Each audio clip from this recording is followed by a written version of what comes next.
Oh, Watson, good evening. Hello, Carey. Quiet in the old place tonight? Oh, yes, and I'm just leaving, I'm afraid. May I take your coat, sir? Yes, thank you, Jenkins. The downstairs cloakroom was unattended. Yes. Skeleton staff tonight, I'm afraid, sir. Fetch you a drink, sir? Oh, yes, please. Whiskey with water. Right away, sir. Watson, I was just talking to Lord Caerphilly. Do you know him by any chance? By reputation only, we haven't met. Oh, a great man, Watson. Commanded my regiment in the Sudan, after which I had the great good pleasure to join his most recent archaeological expedition in the Valley of the Kings. I say, Watson, shall I introduce you? No, please. His lordship appears deep in his papers. I dare say he'd prefer to be left undisturbed. Yes, well, as you wish. Another time, perhaps. Indeed. Good night, Carey. Oh, good night, Watson.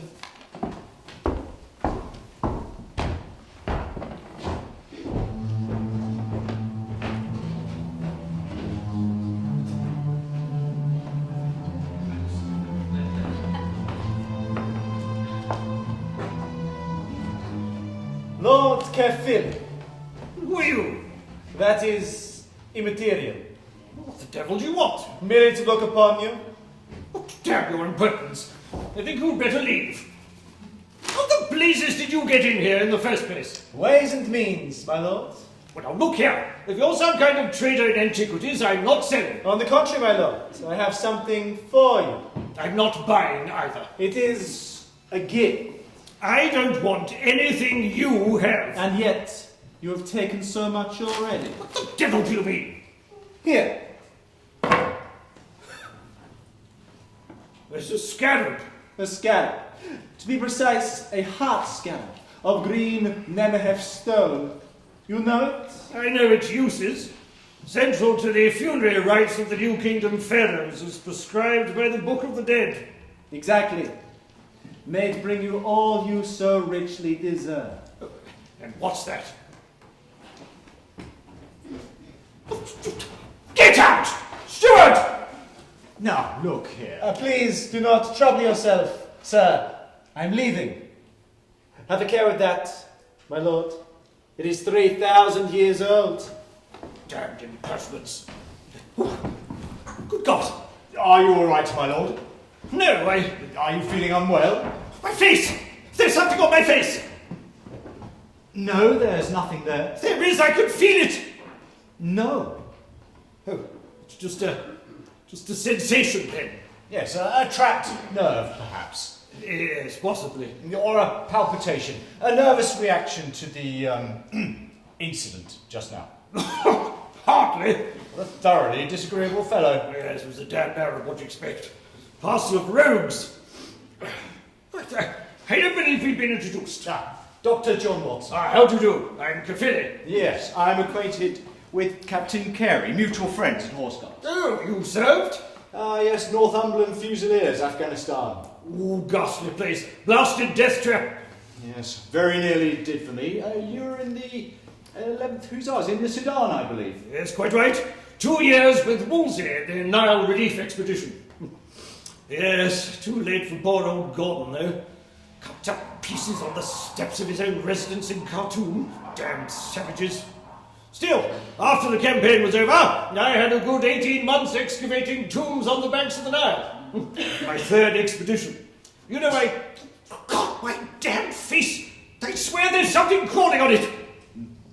There's nothing there, my lord. No? Oh. Well, when you've spent as long as I have under the tropical sun, no delusion comes as any surprise. I beg your pardon. Oh, nothing. Well, I've detained you long enough, Doctor. I really must be going. Jenkins, where the devil have you been? My lord? My coachman! Well, in the cloakroom, my lord. Well, come on, damn it, I haven't got all day. Right away, my lord. Your whiskey, sir. Thank you. Well, good night. Watson.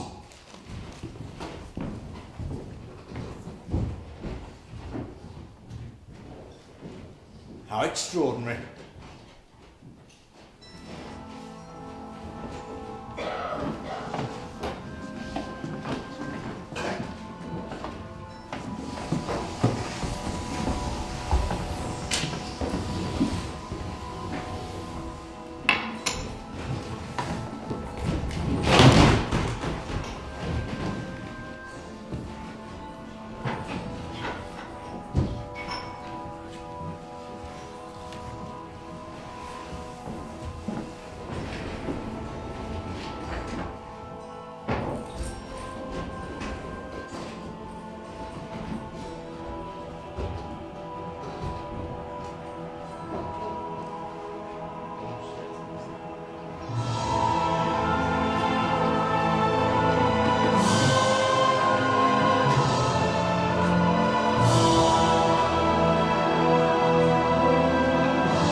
It was the most astonishing scene, Holmes. So you said, Watson. Your egg, Mr. Holmes. Thank you, Mrs. Hudson. 2.5 minutes. From the water coming to the boil. Yes, Very sir. good. Thank you, Mrs. Hudson. Mr. Holmes. In the Oriental Club, of all places, Hanover Square, Lord Caerphilly, eminent Egyptologist, peer of the realm, discoverer of the Golden Mask of Ashkenaz. Exactly. Fair of the 13th dynasty, 1740 years before Christ. Good Lord. Do you know everything, Holmes? I'm an omnivorous reader, Watson, with a strangely retentive memory for trifles. But as it happens, I was just reading this advertisement for the exhibition at the British Museum.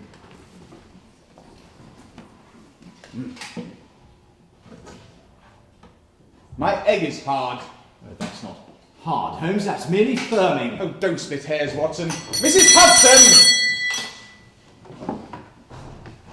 Anyway, as I was saying, it was a quite extraordinary scene.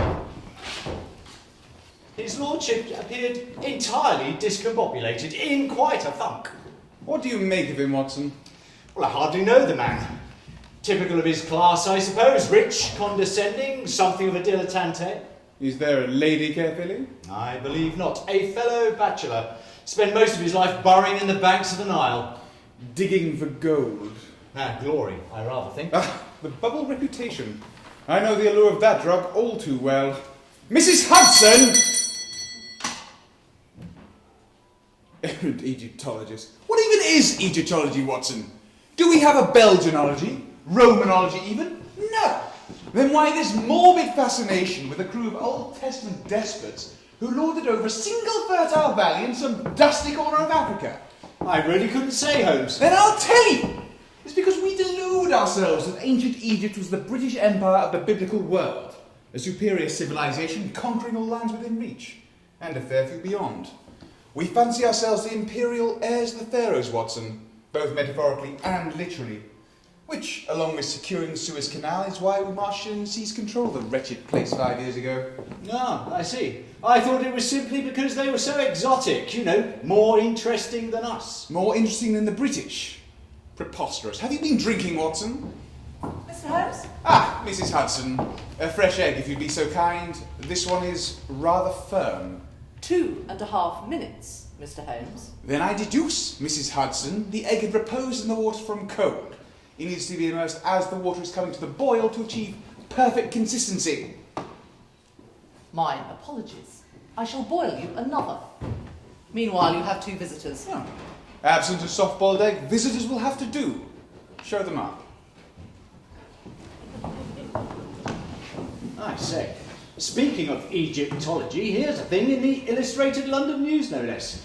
The Ladies' Antiquarian Disquisition Society of London is to hold a public open-air meeting on the Thames Embankment to protest the wanton despoliation of ancient Egyptian culture and to demand the repatriation of all looted treasure to their homeland.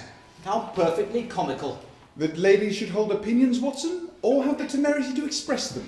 Only that English ladies should be against the accumulation of Egyptian culture from across the empire to the imperial capital. I mean, what could be more natural? Repatriation? It's positively contrarian. Your visitors, Mr. Holmes. Thank you, Mrs. Hudson. Carey, didn't expect to see you so soon. What can I do for you? My apologies, Doctor. I was rather hoping to speak with Mr. Holmes. Thank you, Mrs. Hudson.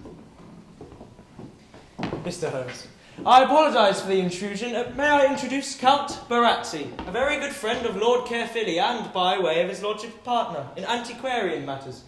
We were in Egypt together. In the army? Oh, no, at the dig. See, the Count is a celebrated archaeologist. He lectures at the University of Bologna. The oldest seat of learning in Europe. Indeed so. Again, honour to meeting Mr. Holmes. Dr. Watson. How may I be of assistance? Mr. Holmes, I am gravely concerned, sir, with regard to my close friend, Lord Caerphilly. I was with him just this morning and he is most distracted. He has been threatened repeatedly. Most recently, last night. Yes, an incident which Dr. Watson had the misfortune to witness, I believe, shortly after I had left. We thought, perhaps, under the circumstances, the matter may prove of interest to you. Why should it? Watson happened to witness a late-night altercation at a gentleman's club in Mayfair. Not so uncommon. No crime has been committed. I see no inexplicable mystery deserving of my attention. Then I shall have to tell you of the curse. A curse. In that case, I shall sit down. Please, do continue. The subtle cut of irony. I do understand your scepticism, Mr. Holmes. You are renowned as one of the foremost rationalists in this great metropolis. You deal in facts, logic, reasoning. But this is a tale from an altogether different reality. Proceed. You will be aware, perhaps, that on his last expedition to the Valley of the Kings, Lord Caerphilly excavated the previously lost tomb of the pharaoh Ashkenamotep. It was widely reported. It was a vast and hugely difficult undertaking. Hundreds of men toiling day and night for months on end, shifting sand and rock, opening the pyramid and clearing a way through the labyrinthine defences down to the innermost burial chamber, sealed for some 3,500 years. When finally we opened that chamber, where we found the golden burial mask and 1,000 other treasures, 6 men only entered that tomb. 6 trusted men. Lord Caerphilly himself, of course, his private secretary, Stephen Cadogan, myself, and Count Barazzi. And then there was his lordship's agent in Alexandria, one Abdul al-Qassam, and the native superintendent of our labour gangs, a wily old Kushite named Qasim. Within a fortnight, Qasim was dead, stung by a scorpion as he slept in his cot. And this, be aware, a most cautious and experienced fellow, who knew the desert and its dangers better than any man else alive. The native labourers began to desert shortly afterwards. They had whispered of a curse on those who had violated the eternal rest of Ashkenamotep. Nonsense, of course, but they are a simple, superstitious people. We hired fresh work gangs and then spent weeks excavating the treasures and arranging for them to be transported to Alexandria via Cairo and thence by sea to London. It was in Cairo that young Cadogan, his lordship's private secretary, fell gravely ill. From what cause? Oh, malaria, perhaps? Typhoid, some other tropical disease? He took a fever at any rate. We embarked our ship at Alexandria on the 14th, and by the time we had reached Malta on the 19th, well, he was dead. So, 2 of the 6 men who entered that tomb are now dead. 3. A week ago, the very day of the opening of the exhibition of the British Museum, the Ashkenamotep exhibition, his lordship received a telegram from Alexandria. His agent in Egypt, Al-Qassab, had stepped out of a coffee shop right into the path of a passing carriage. Smashed like a box of eggs. Died instantly, supposedly. An accident. It's quite the butcher's bill, I'll admit. And you believe this curse to be responsible? Curse? I do not know, Mr. Holmes. Maybe. Or perhaps it is a blind to be used by a person or persons unknown for their own ends. But I tell you this, sir. I am scared. Of the 6 men who entered that tomb, 3 are now dead. Only 3 remain. Look here, Holmes. Whether this is an ancient curse or some more temporal plot, something or someone is eliminating us one by one. We need to discover why and how. Gentlemen, these deaths, each perfectly explicable in their own way, happened on another continent. Has a crime been committed in London? Well, as of yet, no. Then what do you expect me to do? Prevent one. His lordship is terrified. He has received threats, tokens, cryptic messages. Last night was just the latest in a line of strange, unsettling incidents. He believes the curse to be real, Holmes. He doesn't sleep, takes opiates, drinks too much, and takes all things to excess. Sounds familiar. Yet he is not so concerned that he came to see me himself. His lordship knows nothing of this meeting. He is a proud man, an aristocrat, a soldier. He will not show his fear, but I tell you, sir, he is a man on the edge. We need to know who is behind this campaign of intimidation. Who or what has come to London to pursue this vendetta, and how can we stop them? Did Lord Caerphilly know the man you saw across him at the Oriental Club, Watson? He gave no impression of doing so. On the contrary, he said, "Who are you?" Very well. Gentlemen, allow me to consider the matter. Oh, please, Mr. Holmes, do not take too long about it. I fear for his lordship's sanity as well as his life. I understand. Here, this is where you can find me. Ah, Mrs. Hudson, would you show these gentlemen out, please? Yes, Mr. Holmes. This way, gentlemen.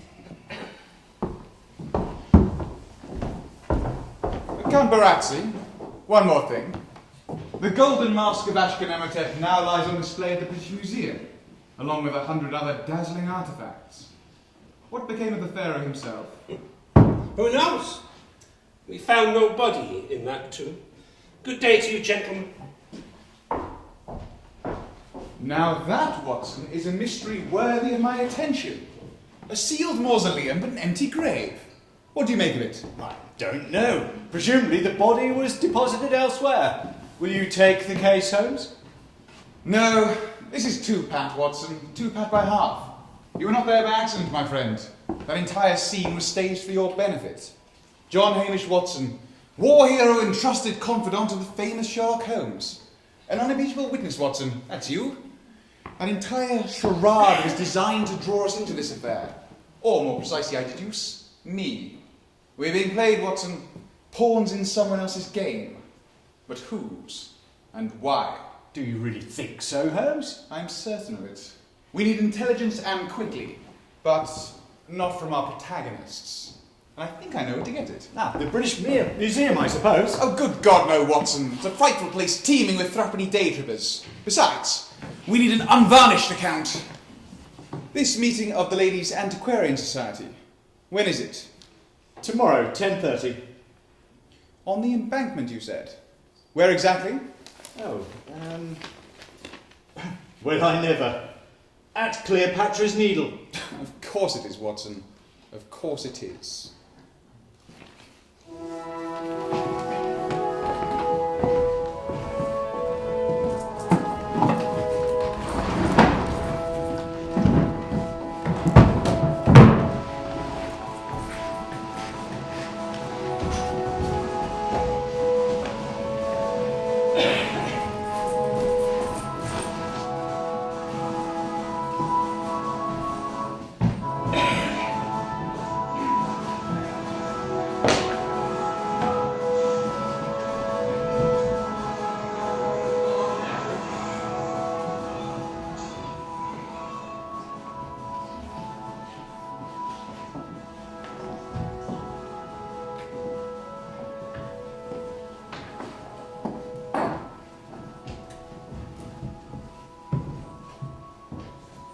And so, to conclude, I call upon the government to end all further wanton depredation of the cultural heritage of our colonies, protectorates, and dominions. Hear, hear. And further, to arrange the immediate repatriation of all the antiquities stolen from their native homelands. Quite right. Ladies and gentlemen, please step up and sign our petition. Thank you. Bravo, your ladyship. What a marvellous peroration. Oh, thank you, Eugenia. Most kind. Wonderful, Lady Mountjoy. Simply wonderful. Oh, thank you, Mrs. Albrighton. Do you really think it'll make any difference? Do you know, Flora?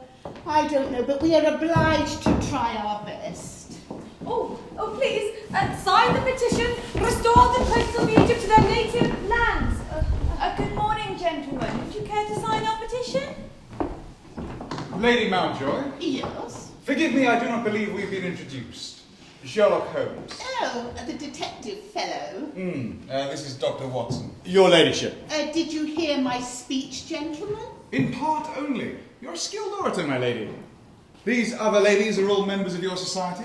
Correct. We are the Lads of London. The Ladies' Antiquarian Disquisition Society. The lads. It's too droll, is it not? Ladies that are lads. Mrs. Albrighton, A pleasure. Mrs. Crabwell. Mr. Holmes, I've long followed your exploit. What a signal honour it is to have you supporting our campaign. Well, He doesn't sound very enthusiastic. And our newest recruit, Miss Florizel Day. Will you sign our petition, Mr. Holmes? I will not. I'm afraid I do not support causes. Strange. Well, from your reputation, I would have thought otherwise. Truth and justice, are these not causes? They're ends, Miss Day. As it happens, I have always been more interested in means. So you believe in nothing, then?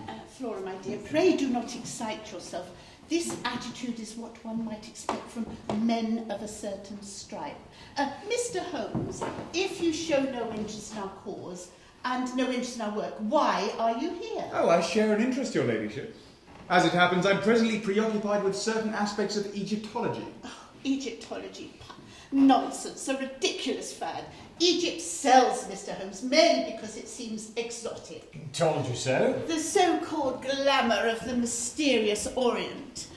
Egyptian faso, Egyptian cheroots, pyramid-shaped chocolate, boot blacking of the pharaohs, shaving balm of the Sphinx, all manufacturers bunkum. Ever since Nelson threw Bonaparte out of Egypt, we British have obsessed with the wretched place. Well, I'm with you there. And where has this thirst for titillation led us? To 100 years of barbarous depredation, systematically stripping the land of all its antiquities. 5,000 years of cultural heritage pillage, ripped by avaricious hands from the very soil. Sand. Oh, the sacred assets of a nation should stay with that nation. Don't you agree, Mr. Holmes? Natural justice demands it. Emotion may say so, Lady Mountjoy, but I am a rational man. I place logic and reason above mere feeling. Reason might say that these artifacts are safer in hands better able to care for them, rather than leaving them to the dust, decay, and disregard of the desert. Well, Mr. Holmes, I'm not sure anymore. Poppycock. Poppycock. This latest exhibition, Ashkenamotep, it touches on a case of mine, but the historical record is somewhat hazy. You ladies are authorities. What can you tell me of him? It's the seventh pharaoh of the 13th dynasty. Which falls between the Middle and the New Kingdoms. Around 1,700 years before Christ. He prosecuted wars against the Assyrians, the Canaanites, and others. Betrothed to Seferukare, Queen of Punt, the fabled Spice Islands beyond Nubia and Kush. Betrothed but never married. No, indeed. Seferukari, wooed by Ashkenamotep's ambassadors, journeys up the Nile to Karnak, where she is to meet her husband-to-be, the pharaoh. But Ashkenamotep does not come. He has failed to return from his campaign against the Elamites and is feared dead in battle. For 60 days she waits in vain, and suddenly, in a fit of grief, she poisons herself. Or perhaps was poisoned by one of the many claimants to Ashkenamotep's throne. Either way, she dies. And on the 61st day, Ashkenamotep returns from battle, gravely wounded, yet victorious over the Elamites, only to learn of the death of Seferukare. And when he gazes upon the beauty of his dead bride, the pharaoh is inconsolable. He orders Queen Seferukare's body interred with great ceremony and honour at Heliopolis, the centre of the cult of Amun-Ra, king of the gods. Broken-hearted, Ashkenamotep loses the will to fight his wounds, and within 6 weeks, he too is dead. His last wish is to be laid alongside his beloved Seferukare, united in death as they could not be in life. But his instructions were betrayed. He was mummified and interred, but in the Valley of the Kings, as befitting a warrior pharaoh. At the end. A cautionary fable. Is this history or mere legend? Oh, it's history, Mr. Holmes. The Egyptians were meticulous diarists of the lives and deaths of their kings and queens. As it happens, this marvellous obelisk here, the so-called Cleopatra's Needle, was erected in the same Heliopolis some 100 years before Ashkenamotep's demise. And yet here it stands in London's fog and drizzle, having been borne across the oceans to be put in this preposterously inept spot. Maybe one day this grand obelisk will be borne home again once more. My dear Lady Mountjoy, our empire is the greatest the world has ever seen. The sun never sets upon it, for it girdles the entire globe. Yet, like every other great empire, it will one day crumble to dust and regret, as surely as Rome and Macedon. When that happens, it may well be that these ancient treasures, looted from distant benighted lands, are returned to their places of origin. Or not. But until that day comes, I fear you will be disappointed. We shall see, Mr. Holmes, we shall see. Perhaps stronger measures will be required. Good heavens, you sound like a Fenian. Will your ladyship resort to throwing bombs? I will. I will burn down the world to see these wrongs righted. Then you will shortly end up in jail, miss. You should be ashamed of yourself, Doctor. A medical man holding such antediluvian views. No, it is you that should be ashamed of your unpatriotic intemperance. And what of Egyptian patriots? And Indian patriots? And other citizens of distant lands which we have despoiled? Dear God, Holmes, I will not stay a moment longer to listen to this drivel. The girl is an anarchist. And you, Doctor, are a jumped-up prig. You know nothing of the lands you speak of so carelessly. Nothing. I served the Queen in Afghanistan, madam, as a soldier and a surgeon, and it damn near did for me. So spare me your childish fantasy of distant sunlit lands brimming with milk and honey. Perhaps it would have been better had your bones rested there. Why, you objectionable little chick! Watson, please! Are you going to strike me, Doctor? Is that your usual treatment? Flora, really, this is unseemly. Pray excuse her, gentlemen. She feels very deeply about this. Perhaps I can be of some assistance. My dear Miss Day, you're overwrought. Come with me. I shall take care of you. All right. Ladies, that concludes our work for today, shall we? Good day, Mr. Holmes. Doctor. Mr. Holmes, Dr. Watson. Wait a moment. By God, Holmes, that's him! The fellow who accosted Carefully in the Oriental Club. Lady Mountjoy, that man, who is he? Mr. Afsalazad, a dealer in rare minerals and an Egyptian patriot. He pays subscriptions to our society and, naturally, supports our aims. And what business has he with Miss Day? Well, he is by way of a mentor to her. You see, she is a mercurial young woman, impassioned, beautiful, clever, but brittle as fine porcelain. He helps to stop her from cracking. She is obsessed by anything Egyptian. He helps to channel that passion.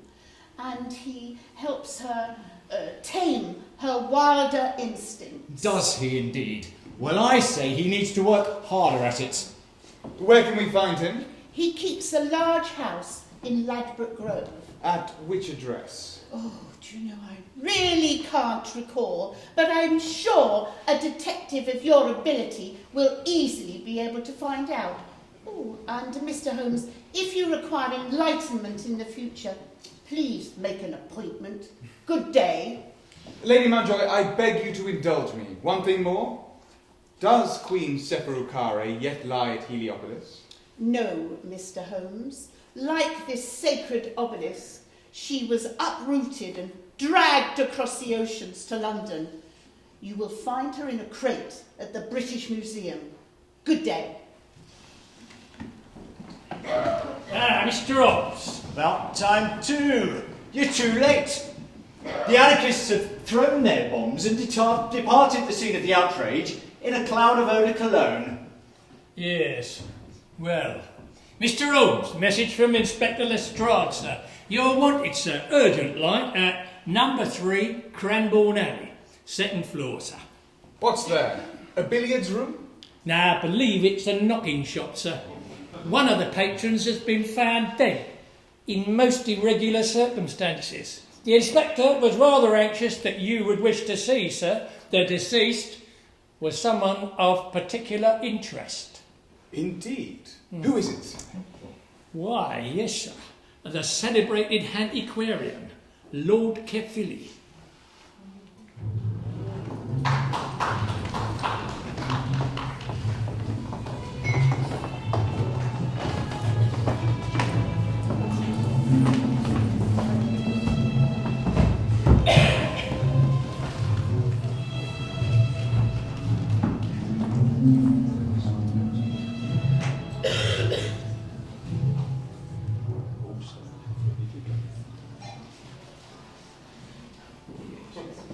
This way, gentlemen. Holmes, there you are. Dr. Watson? Inspector Lestrade. Well, here's a to do and no mistake. Peer of the realm, renowned antiquarian, a soldier to boot, mysteriously deceased in the most compromising circumstance. I'm going to have to inform Special Branch there's going to be hell to pay. Oh my God, I'm going to be ruined! Ruined! Mrs. Bligh, the lady of the house. You mean the madam? And who might you be? This is a celebrated detective, Sherlock Holmes. I'm hoping as he's going to shed some light on this matter before all hell breaks loose. Watson, I'm a doctor. Oh, that's nice. Bit late for that. Tell me what you know. I don't know nothing. There he was, down on his hands and knees, breeches round his ankles, looking forward to a good belting, same as usual. Well, then he just croaked. Just like that? Just like that. What time was this? Oh, I don't know, early hours. He didn't say anything? Not a squeak. Mind you, he never was much of a talker. Was this his usual Recreational practice, Mrs. Bligh? Well, he was a tough, wasn't he? They were like a bit of slap and tickle, mainly the slap. A bit of rough without the tumble, if you know what I mean. I calls it queer myself, Dr. Watson, I do. Decidedly queer, Mrs. Bligh. Oh, I don't know, Watson. If the Battle of Waterloo was won on the playing fields of Eton, then the predilection of our ruling classes for corporal chastisement was acquired in the dormitories of that august institution, and many another like it. Well then, it's an open and shut case. In the throes of his unnatural excitation, his ticker gives out and that's that. Good night, sweet prince. Now cracks a noble heart. It's possible, I suppose. There are no obvious signs of any other cause of death. And yet, Watson. And yet, Holmes? You yourself witnessed a threat made against the life of Lord Caerphilly at your own club, not 2 nights since. A coincidence, surely. Oh, Watson, how many times must I tell you? There is no such thing as coincidence, merely yet to be revealed connection between 2 facts. Furthermore, we know his lordship believed himself to be hunted, or haunted, or both. Ah, yes, the curse. Wait a second. What's this in his mouth? Let me see. Looks like some sort of beetle. Specifically, Scarabeus sacer, the dung beetle, also deceased. Did he choke then on that creature? I would say not. There's no suffusion of blood in the eyeballs, nor skin pallor from any lack of oxygen, no obstructing of the airways. How did this come there? I have no idea, sir. I keeps a nice clean house, I does, for a gobble shop, I mean. I wouldn't have no dung beetle on the premises. Why, there ain't so much as a cockroach. How did it come to be in his mouth? Well, how should I know? Well, you were here. Ah, no, not exactly, no I weren't. What do you mean? Well, I was out the back giving a jiffy to a sailor. His lordship there was after having his needs attended to by one of the girls. He's a regular, see? Always asks for the same bobtail he did. Then how do you know what happened here? Because she told me. She said there he was, grunting away, out ears a pig in slime, while she was lining up to give him a good levering. Then all of a sudden he let out a groan, and down he went like a poleaxe bullock. And that's that. Gone. Never mentioned nothing about no beetle. Now, I've heard of some peculiar appetites in my time, but never that. So, the insect was placed post-mortem. Eh? After he was dead. I think not. It must have come on in with him. It must have crawled out of his pocket and into his chirper. But you weren't here, so you can't possibly know. Where's the girl? Gone. Gone? Gone where? Scarpered. She weren't about to hang about and carry the camp for this. I can't say I blame her. We should be grateful they didn't just pick his lordship up, heave him into the river and be done with it. Good point, Watson. Why didn't you? Well, because he ain't paid. You could have just robbed him. Get out of it. His salt don't carry cash. Anyways, he ran a tab and I'm owed. So you're hoping that his lordship's estate will settle an account for thrashings rendered in a Soho cat house? Do you know, Watson, the credulous optimism of the criminal underclass never ceases to amaze me. You don't have to take that tone with me, matey. Madam, it is my only tone. Where does she live, this girl of yours? Couldn't say for certain. Have a guess, unless you'd rather account for your immoral earnings to the city bench. All right. Up west, Kensington way perhaps. In the rookeries with all the other Irish. You know it? I know it all right. Jennings Rents. Worst slum in London. 1,000 paddies crammed into half a dozen crumbling tenements. Very well. Watson? Holmes? I need you to find me a prostitute. Good God, Holmes. Wouldn't the inspector here be better suited to the task, or one of his men? Oh, most assuredly not, Watson. Our quarry would be gone before the police came within 500 yards of the place. No, this requires sensitive handling. Thanks very much. What's her name, Mrs. Bligh, this Irish of yours? She'll never talk to you, even if you do manage to find her. Her name? Marie. Marie Kelly.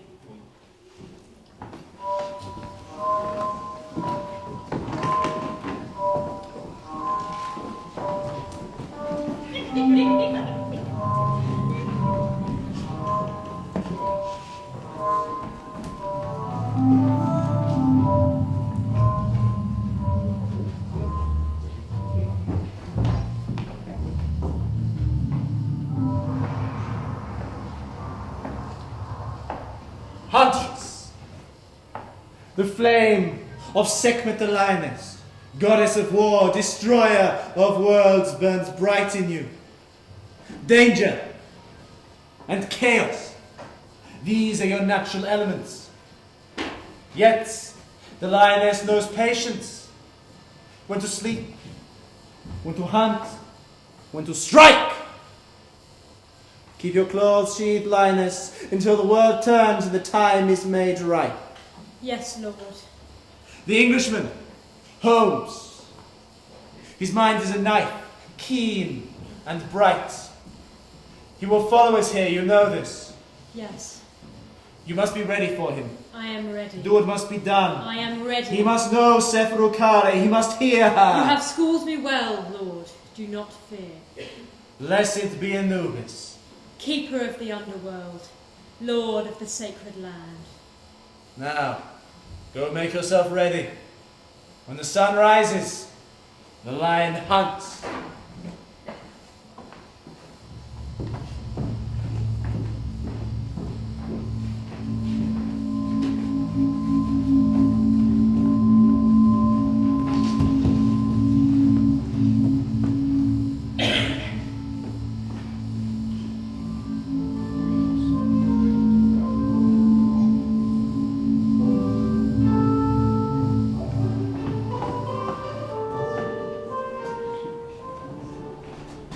I'm looking for Marie Kelly.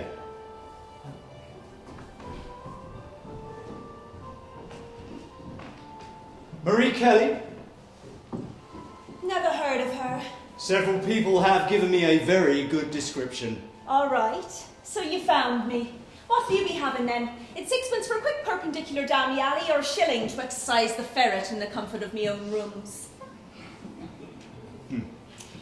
What's your profession then, eh? I'm a doctor. Oh, well, in that case, make it half a crown. I haven't come to avail myself of your services. I'd like to help you. Sure you would. Look, I've no need for a doctor. I keep myself clean. I ain't got the pox, I ain't got the claps. You can be on your way. Goodbye now. You were witness to an unexplained death last night. I don't know what you're talking about. In Cranbourne Alley, off Charing Cross Road. You were about to administer disciplinary proceedings when your customer abruptly and inexplicably expired. Is that a fact? Precisely what I need to establish. And why's that? Because the death was foretold in the most unnerving of circumstances. A crime might have been committed and I am determined to get to the truth of it. Will you accompany me? I will not. So I think we're done. Wait. Tell me then, when you were in the room with the deceased, did you happen to see a beetle? A beetle? Now that's a new one. I've seen a fair few crabs in me time, but I don't recall seeing any beetles.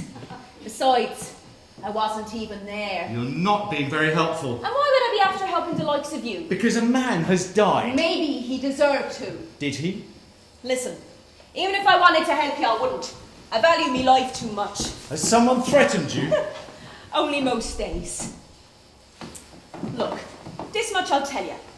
You've got the wrong end of the stick. Quite literally. What do you mean?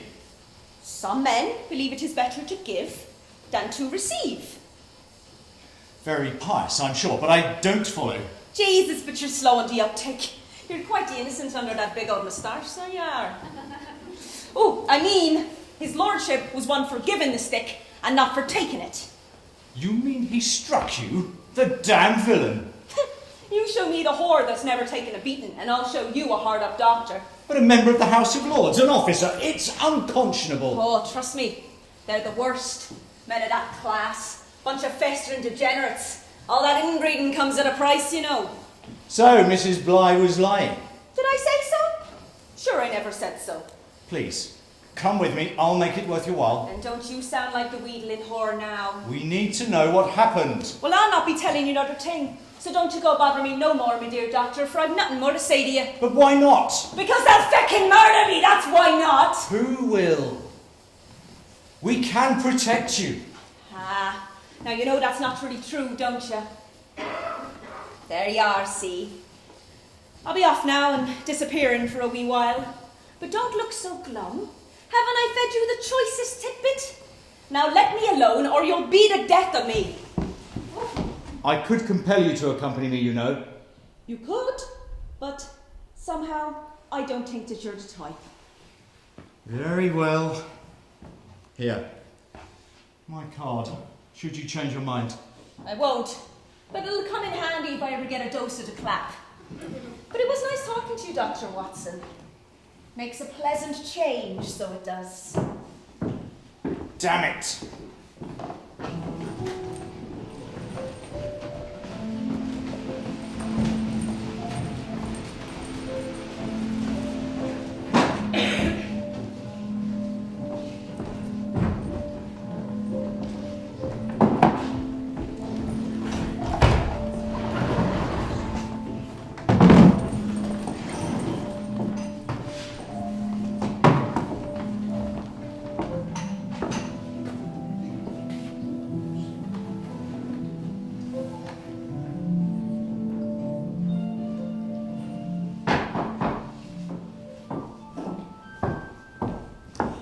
For you, Mr. Holmes. Ah, Mrs. Hudson.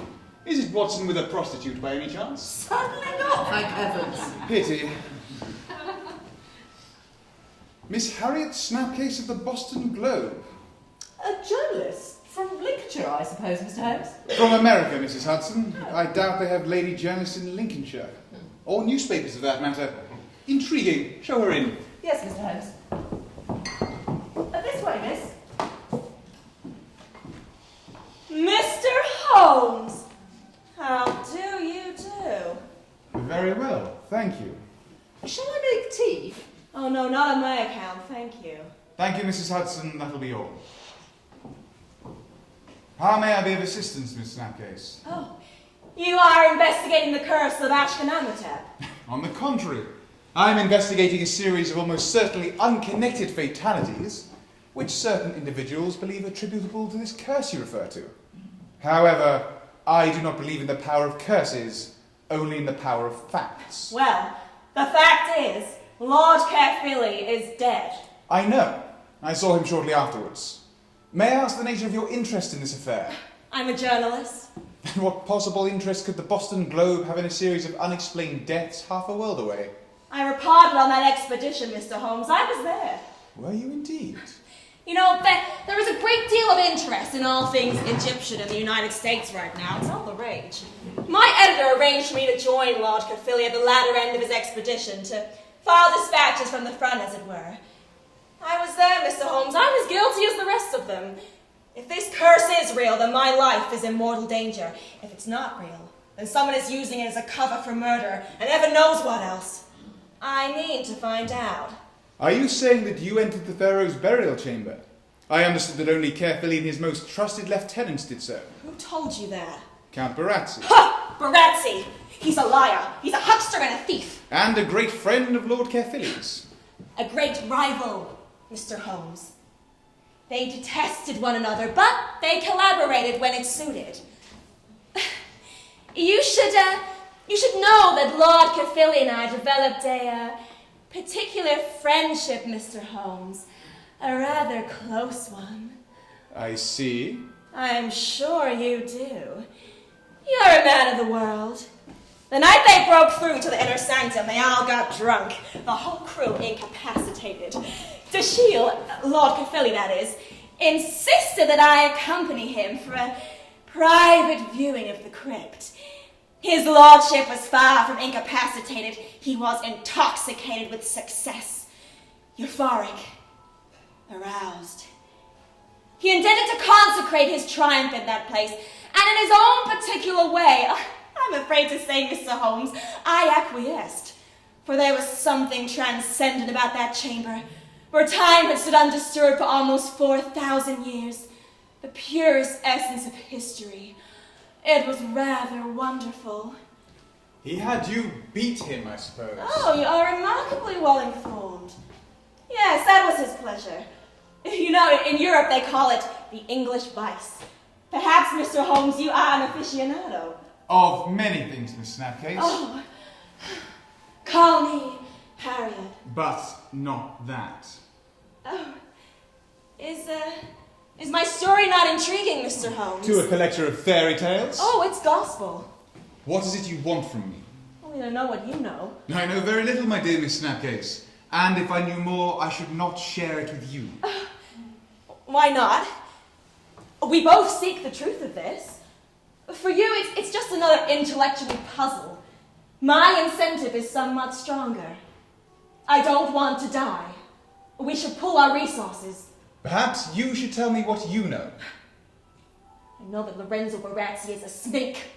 I know he coveted the fame Dashiell enjoyed, and envied him the discovery of Ashkenamenhotep's tomb, even though he himself was part of the expedition, although, of course, disappointingly, they never found the pharaoh, only his grave goods. Then, where lies Ashkenamenhotep?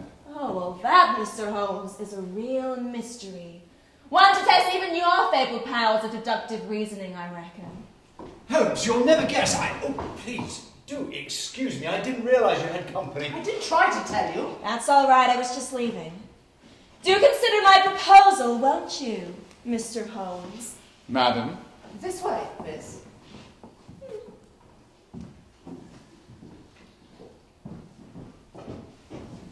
The plot thickens, Watson. Well, did you uncover the jade? I did. Excellent. And you can tell me about it on the way. on the way where? But I've only just got back. And who's that lady? And I shall tell you that, Watson, on our way to Labrador Grove. Now come along. Time and tide wait for no man. Yes, but oh, damn it!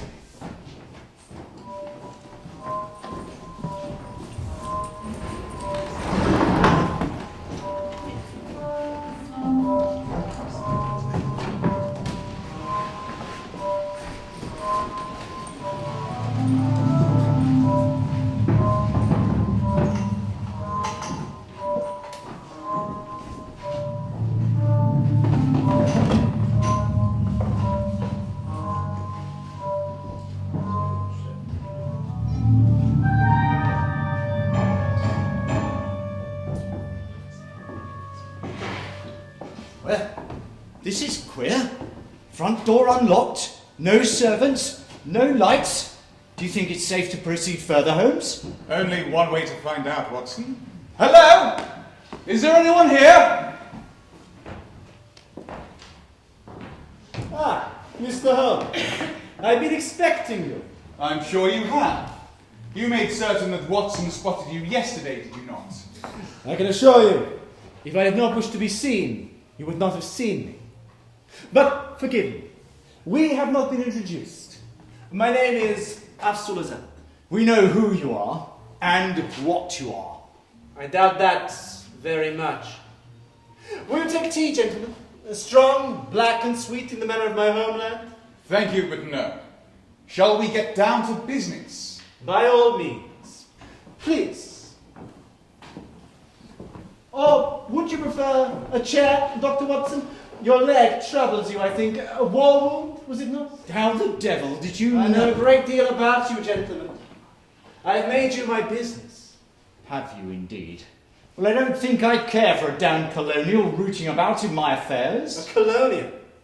You mean a native, perhaps? My dear doctor, so certain and secure in your British Empire. It is vast, true, but barely 100 years in the making. If it endures 100 more, I shall be greatly surprised.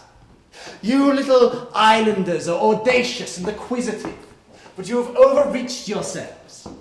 The empire of the pharaohs lasted for 5,000 years.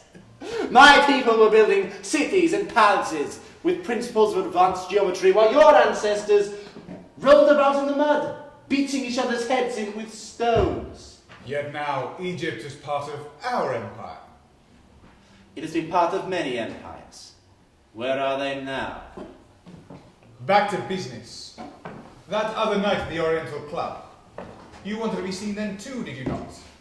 That entire scene with Lord Caerphilly was staged for Watson's benefit, I believe. I see it's true what they say about you, Mr. Holmes. You are a perceptive fellow. Why, in God's name, knowing that I saw you there, did you kill Caerphilly? You've answered your own question, Doctor. I did not kill him. I heard you threaten him. Saw you give him that amulet. The stone scarab. 2 days later, he's found dead with a beetle lodged in his craw. A scarab beetle. You believe in magic then, Mr. Holmes? That the stone artifact can transform itself into a living creature. You surprise me. What was your purpose in accosting him? To frighten him. Sow doubt, dissuade him from further marauding expeditions. The fate you so richly deserve. Were those not your words? I stand by them. But I did not kill him. And the other deaths in his party? Accidents. Disease. These things occur in Africa. An unfortunate run of events, but scarcely unheard of. So, you do not believe in the curse? My beliefs are immaterial. For a curse to have any effect, its subject must believe it. So they may destroy themselves with fear? Precisely. Caerphilly believed it? Perhaps that is not what killed him. Someone or something gave him a helping hand into the afterlife. Something? I cannot yet tell. But dark forces are in motion. You think I'm the enemy, Mr. Holmes. I am not. Then you must explain yourself more clearly, Mr. Azad. What do you know of the sons of Anubis? Precisely nothing. Pray enlighten me. They are a secret society.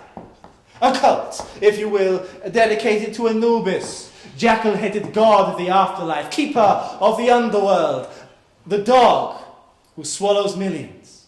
Go on. This cult has sustained itself down thousands of years, since the days of the pharaohs and through the depredations of successive foreign empires, the Greeks, the Romans, the Muslim Arabs, the Berbers, the Moors, the Ottomans, and, last and most certainly least, the British. Through all this, the sons of Anubis have endured, gone secretly about their work. Which is what, exactly? They have but one mission, Mr. Holmes. To guard the dead. A sizable undertaking. The royal dead. Inhumed with the full funerary rites and practices of our ancestors. It would seem that their efforts have been less than successful, to judge by the number of royal Egyptian mummies presently immersed in the great museums of Europe. But then, you do not know how many they have saved. How many yet sleep on, hidden, unmolested in their eternal slumber. Like Ashkenamotep. Gentlemen, enough of such talk. You must forgive my poor hospitality, but I have laid on some trifling entertainment for your amusement. You may even find it instructive. The veil dance. You know it?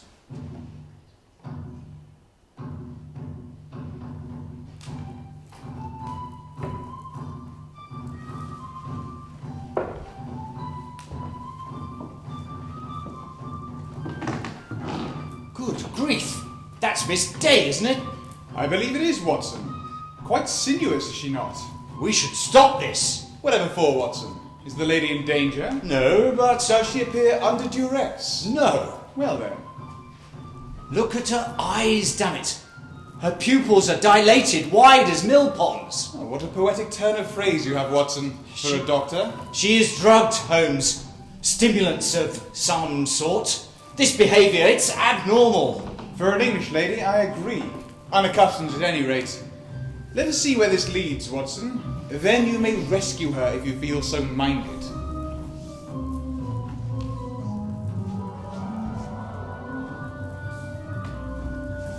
Good God. She's mesmerising. And only yesterday you wanted to brain her. Dash glad I didn't. Oh, do get a grip on yourself, Watson.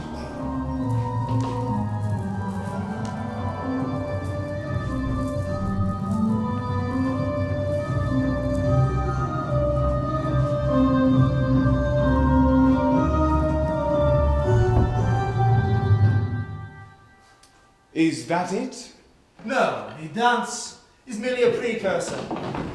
You have heard, perhaps, of the whirling dervishes of the Sahel, mystics who attain a trance-like state of transcendental revelation through the euphoria of their exertions.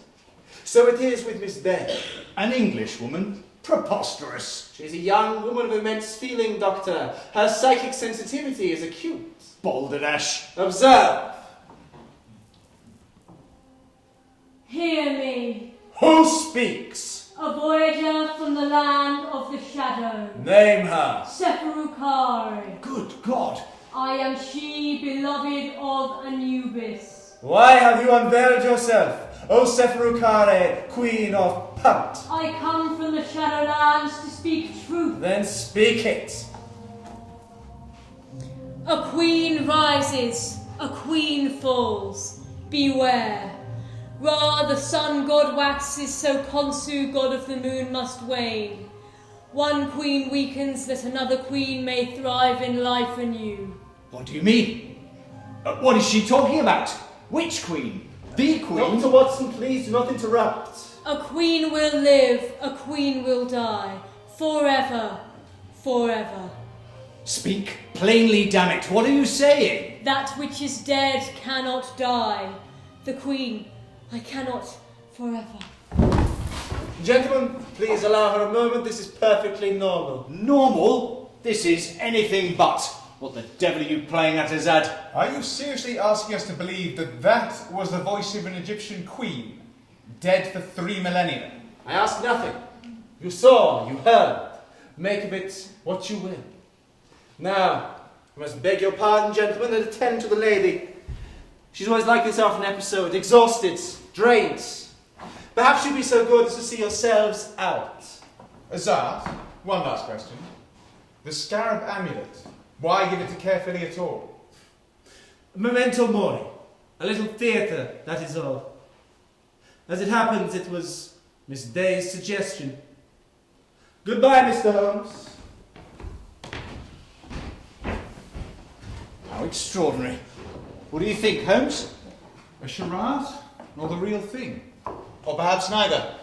Consider, Watson, that the case subject is genuinely delusional and not merely play acting. What would that mean for their assertions?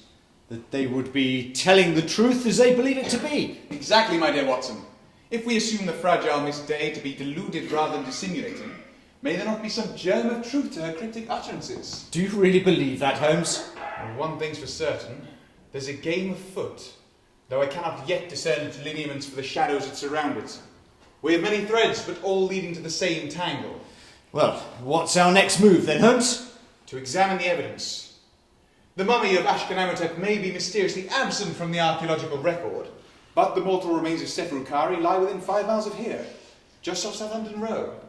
There's nothing for it, Watson. We must to Bloomsbury. Whatever for? The British Museum! To gaze upon a dead queen as the famed Ashkenamotep gazed upon her so many years ago. Then we should hope that she does not break our hearts as she broke his. For that, Watson, one would need a heart in the first place. I believe I am safe enough, though I'm by no means sure about you. Now come on, for there is no time like the present.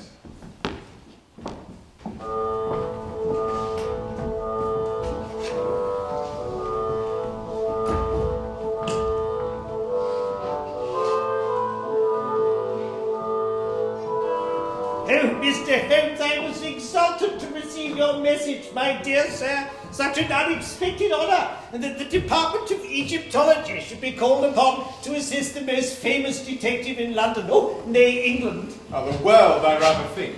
quite so, quite so. And to view the mummy of Sephirocari, a most unusual subject. Mummified royal females are quite the rarity, you know. Might I inquire as to your interest? Oh, a matter of some delicacy, I'm afraid. It's confounded warm down here. Yes, it's very warm and very dry. We're right above the underground boiler rooms. All our mummies are stored in these catacombs, bone dry, you see. No air movement to speak of. Replicating the arid conditions that these long-dead kings once rested beneath their native land for thousands of years. The least we could do to make the poor devils feel at home, eh? And when did the museum acquire Queen Sephirocari?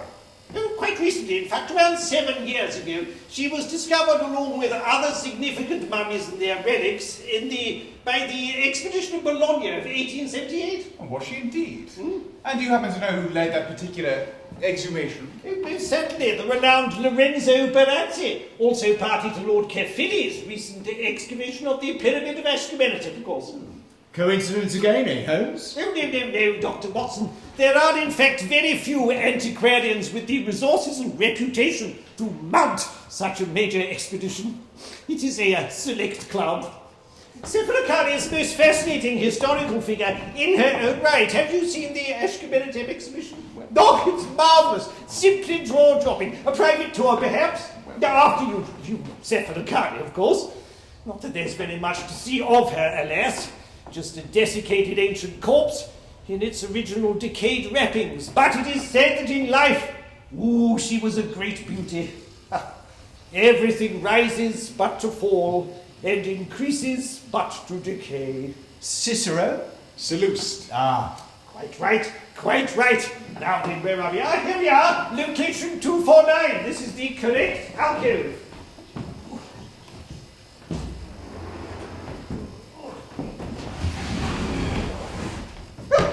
This is due start. The clasps have been left undone. Oh, that's most inexcusable. The casket must remain tightly sealed at all times, for the slightest exposure to dampness or bacteria can destroy a 5,000-year-old mummy within weeks.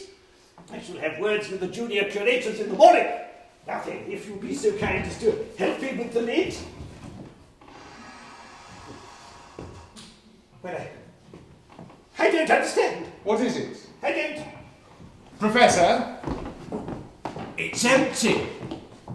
Perhaps Sephirocari has been moved elsewhere. No, that is simply not possible. They're never moved. They're far too delicate. Ooh. No, this is her casket. The label is clear. Dear God, Holmes, you were right. Yes, Watson, it's as I feared. Whether stolen or absconded, I know not. But the mummy of Queen Sephirocari has indisputably disappeared.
Once more given breath by the grace of Osiris.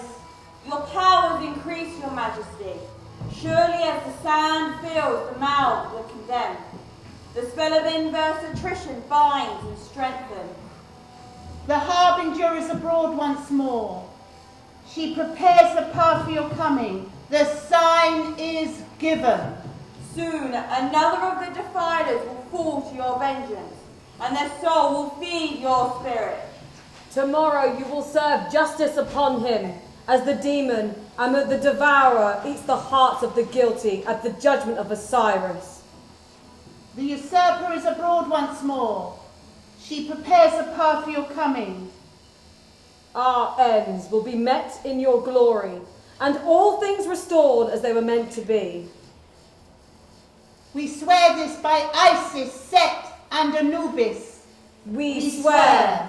All hail, once and future queen, beloved of Ammon. Seferukari! Seferukari!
Very well, Watson.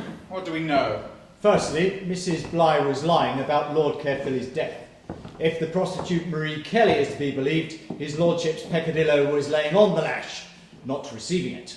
Against which the testimony of Miss Harriet Snapcase of the Boston Globe bears out Mrs. Bligh's account. True. We must put the despicable creature to further questioning. Next! Then there is the matter of the beetle. What does it signify? Ah, yes. Lestrade sent it to our new Natural History Museum for investigation. And? Ah, here we are. Heliocopris tyrannis, the tyrant sun beetle. Good lord. A species of dung beetle, as I surmised, found only in Africa. Well, now this is interesting. The little details are infinitely the most important. When threatened, the beetle secretes a serum that induces euphoric narcolepsy in its would-be predator. Are you suggesting it's administered as some sort of sedative? Preposterous, surely. And what became of the scarab amulet? It wasn't found on his lordship's body, and I do not believe that it came to life and choke him. Though, nor do I think it is as insignificant as Azad would have us believe. Azad used it to intimidate Caerphilly. He said as much himself. Watson, his aim was not to intimidate Caerphilly, but to engage your attention, thereby to engage mine. I surmise that Mr. Azad has some sort of mystery he needs me to unravel. Then why not simply engage your services in the first place? Oh, because the matter is either so deplorable or so fantastical, he knew I would never take the case. Speaking of fantastical, where is Seferukari? You can't mislay a mummy, surely, and it's not as if she got up and walked out onto Great Russell Street. Are you quite sure about that, Watson? Oh, come now, Holmes. You don't believe in all this resurrection nonsense, surely? Well, you're a Christian, Watson, are you not? That's different. Is it? Well, then let us assume the mummy has been stolen then. For what purpose? For some occult business, one supposes. You suspected that, Holmes. Why? Well, because Seferukari is central to this case. But why? Elementary, my dear Watson. Because she is here, in London, conveniently at hand. Unlike the famed Ashkenamotep, who lies the devil knows where. In the care of the sons of Anubis, perhaps. Or of Mr. Afzal-Azad. Is he one of the sons of Anubis? He was strangely silent on that point. Paparazzi to see you, Mr. Holmes. Thank you, Mrs. Hudson. Mr. Holmes, I have come to see what progress you have been making. I must assume very little, as you have singularly failed to prevent the murder of Lord Caerphilly. Was it murder then? Oh, how should I know? I must suppose it was. Of the 6 men who entered that tomb, 4 are now dead. Perhaps now you will accept the fact that it's not a mere coincidence. There is no such thing as coincidence. Or perhaps now you will believe that 4 dead men from 6 at least constitutes a pattern, and I have no need to be the 5th. And why should you be? Why not, for instance, Captain Carey? Because I found this in my lodgings. Good God, the scarab. It is a heart scarab of green Nemaneth stone. How did it come there? If I knew that, it would scarcely be a mystery worthy of your fabled powers of deductive reasoning, now would it? The door was locked, the windows securely bolted, and yet I find this on my washstand. How is this possible? May I? Is it the same one, Watson? I couldn't swear to it, I only caught a glimpse. But what does it signify? Death and life. Rebirth and renewal. The ancient Egyptians believed that the sun would die each evening to be reborn as a scarab the following dawn. They saw the beetle as a symbol of resurrection. It would be placed in the mummy's wrappings atop the heart. When a person died, they believed that Anubis was waiting for them at the threshold to the netherworld to weigh their hearts against a feather. If their heart was lighter than a feather, they would pass on to the next life. If it was not, they would be struck from existence for the rest of eternity. Usually the heart scarab is inscribed with spells to assist the deceased in passing the test. Did you see? Spells? Yes, from the Book of the Dead. What is that? A grimoire, a collection of funerary manuscripts collected over thousands of years. They would composed of hundreds of spells. Such as? Spells to help the deceased, give them mystical knowledge of the underworld, to protect them from hostile forces and guide them through the dangers of the afterlife, to preserve and unite these separate elements of their body and perhaps restore the dead to life. Fascinating. Why didn't you tell me about the American woman? What American woman? The journalist at the dig. She came to see me. She claims that she too entered the Pharaoh's burial chamber and is also in danger. She lies. Only 6 people entered that tomb. We went in there ourselves. We cleared it ourselves, passing the treasures out through a breach in the wall. She was never there. She was only at the camp for a matter of a few days, and then she disappeared. Did she? She further claims that you hated Caerphilly, wished him harm. Basta! Caerphilly was a fool, yes! A wealthy dilettante, no real scholar, a mere buccaneer, and yes, cheerfully, upon occasion, I would have killed him. But I did not. This woman, this journalist, she is talking cazzate! Nonsense! But I see you have taken against me. So I must shift for myself. I am in mortal danger if I remain in London, and so I will leave immediately for Italy. Fleeing the scene of the crime? Oh, Mr. Holmes, I thought you worked on facts alone, not mere supposition. If we do not see each other again, let it be because I am safely home in Bologna, and not because I am laying face down in some London gutter. For if I am, sir, if I am, it shall be upon your conscience. Arrivederci. How extraordinary. I don't have a conscience. No. Do you trust him? He's Italian. Ah, yes, of course. Well, what's our plan of attack, Holmes? We must divide our forces, Watson, to encircle the enemy. First, let us test out this business about the Queen. Is there some sort of conspiracy afoot against the crown? Miss Day's performance, you mean? That's nonsense, surely. Well, let us be quite certain about that, Watson. You are acquainted with Sir James Reed, are you not? Physician in ordinary to Her Majesty. Barely. We attended the same medical school in Edinburgh. Good enough. Call upon him, Watson. Give him my regards and make discreet inquiries as to Her Majesty's health. Let us be quite certain this is merely some ruse of Hazard's. All right. And what are you going to do? Put the unlovely Mrs. Bligh to further questioning. You to the palace, I to the whorehouse. So fall the cards, my friend. Well, I think I've had my fair share of whores for 1 week. I say, Holmes, aren't you going to eat your egg? Why should I, Watson? The white is not set. It is positively liquescent. Poor Mrs. Hudson. Perhaps you should try kippers for breakfast, Holmes. Or kedgeree. Fish for breakfast, Watson. How very outre. Good luck, Holmes. At the whorehouse.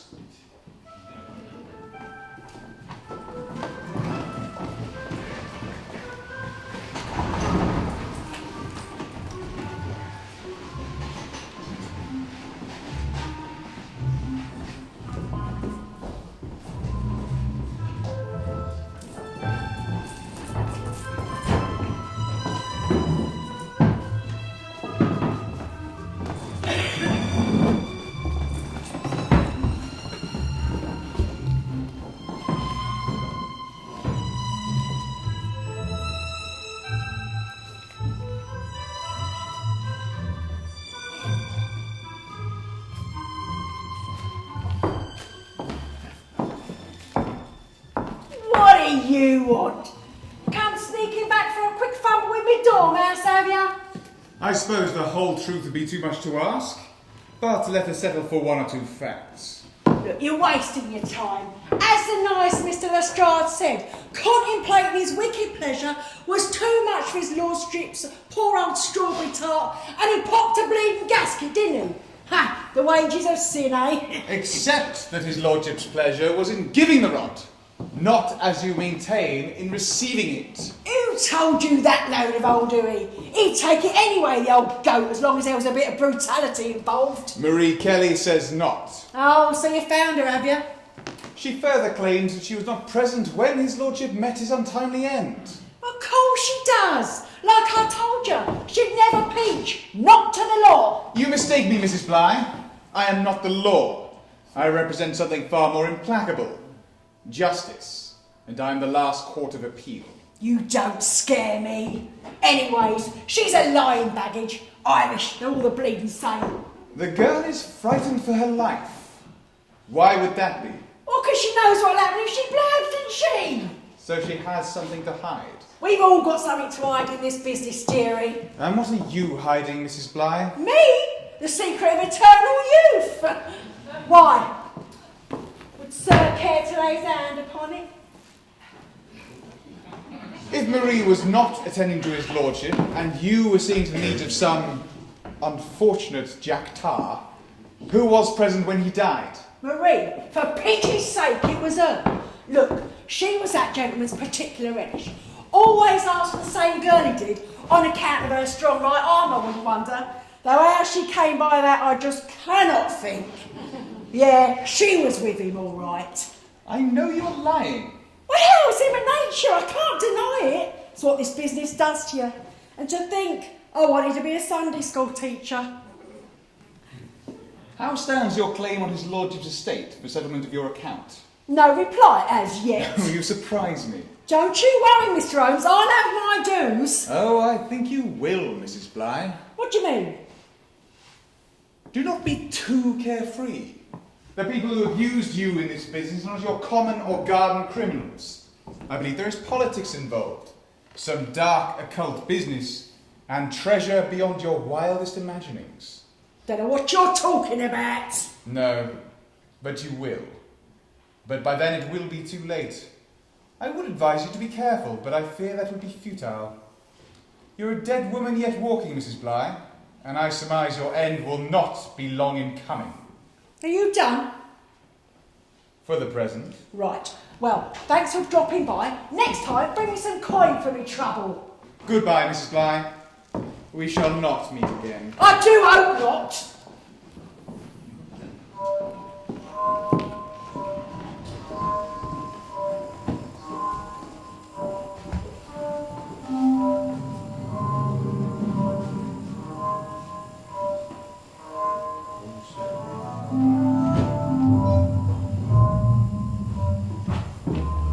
Huntress! Where have you been? Taking the air. So late. I cannot stay confined in this house the livelong day. I need to smell the night air, taste the damp. Would you keep me under lock and key? How then shall I perform the part allotted to me? Did you go to Lady Mountjoy's? No, I walked. For 2 hours. Do you question my commitment, Lord? Do you think my resolve weak? No, Huntress. Your commitment burns so hot and so bright, I fear it will consume you, or lead you down pathways which we have not laid. You need not fear. You have not lost sight of your true purpose in this enterprise. Of course not. Nor forgotten why I have brought you to your present station. Why I chose you, moulded you, placed you as precisely as I have. I know my role. Good! Never forget it. I am very, very old. You are young and impatient. Temptation lies all about you. The young often seek the shorter path, the road less travelled. This can lead to danger, regret, suffering. I would not see you come to harm, child of Sekhmet. I will rest now. I would like to go out again later. May I? My spirit only knows peace when I can roam freely. Can the lioness endure her cage when the open plains call her? Go, but remember your purpose. Matters draw to a head. Your claws must be as sharp as your hunger. I understand. Good. Now to your rest. I will see you at dinner. Yes, Lord.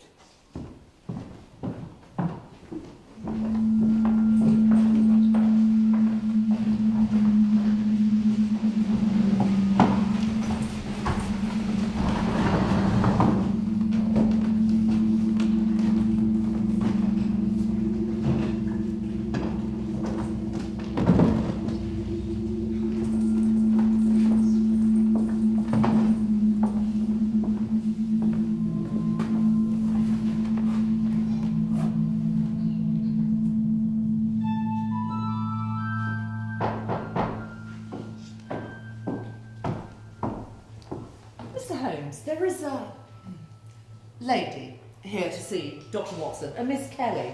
I'm afraid she looks like a... Well, what should I do with her? Well, show her in, Mrs. Hudson.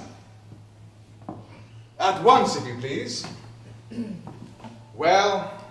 Mr. Holmes, I'm sure I don't need to remind you. I keep a decent house and can have no goings on of that sort. Fear not, Mrs. Hudson. This is strictly business. That's what I'm afraid of.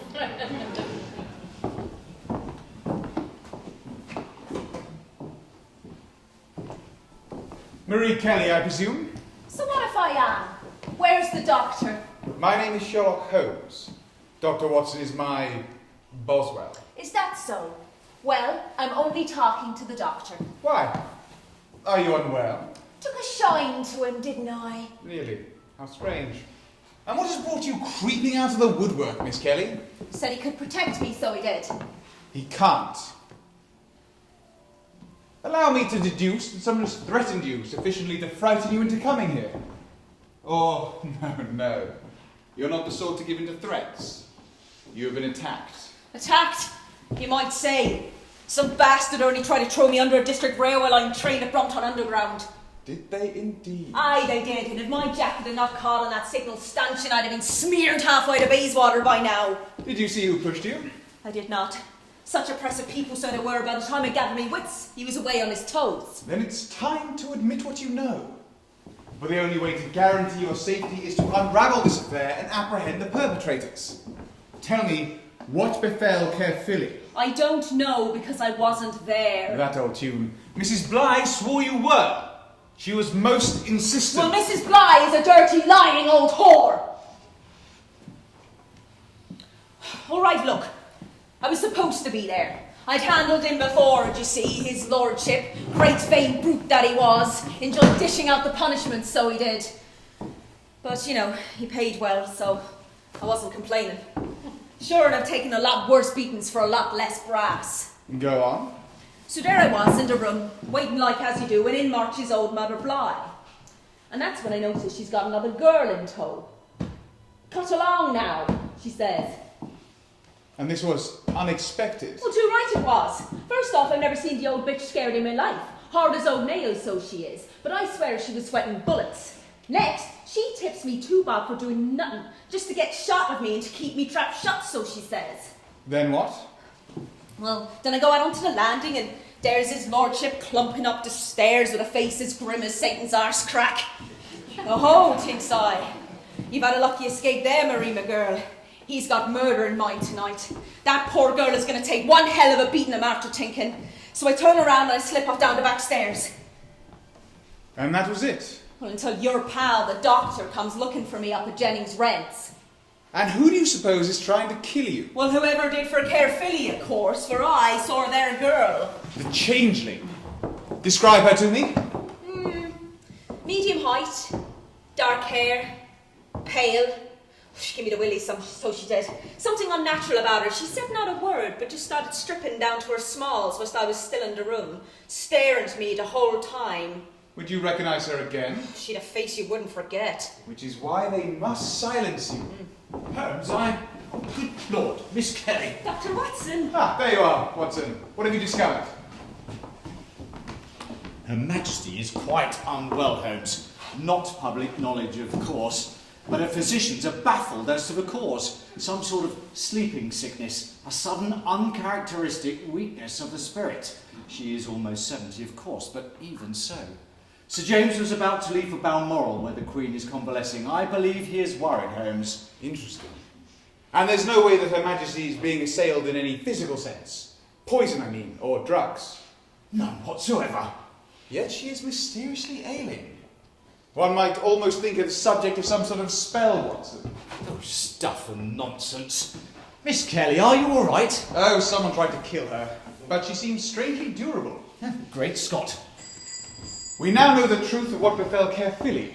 There's a switch of girls, and we may reasonably deduce that the surrogate was his killer. What we still don't know is how she did it, or why. So Mrs. Bligh was lying? Oh, coerced into allowing the switch, no doubt, and covering her up after the fact. But considering the conspirators decided to tidy up their loose ends, including our guest here, I wouldn't rush to wager half a crown on Mrs. Bligh's prospects. Mr. Holmes, there's a policeman at the front door. An urgent message from Inspector Lestrade. Thank you, Mrs. Hudson. Well? Another murder, I'm afraid. Not Mrs. Bligh. No. Count Barazzi, found dead in his lodgings. It seems he didn't leave for Italy soon enough. The poor devil. He was right, Holmes. Lestrade is waiting for me. Watson, you'd best see to your friend Captain Carey. We may surmise he is now in the gravest danger. Get him to a place of safety. All right. What about me? You said that you could protect me. You could stay here. She most certainly cannot. Oh, you'll be quite safe with Mrs. Hudson. Really? She's fierce, I'll give you that, but is she handy with a revolver? Ooh, no, I thought not. I'll be after coming with you. You can't. It might be dangerous. Now, will it be more dangerous than stopping here with herself? All right, but you must do exactly as I say. Well, as if I'd do anything else. Very well, it's decided. Mrs. Hudson, a favour if you'd be so kind. Would you kindly call to the telegraph office and deliver this inquiry to this address? Now, Watson, to work. We stand like greyhounds in the slip straining upon the start. For the game is most decidedly afoot.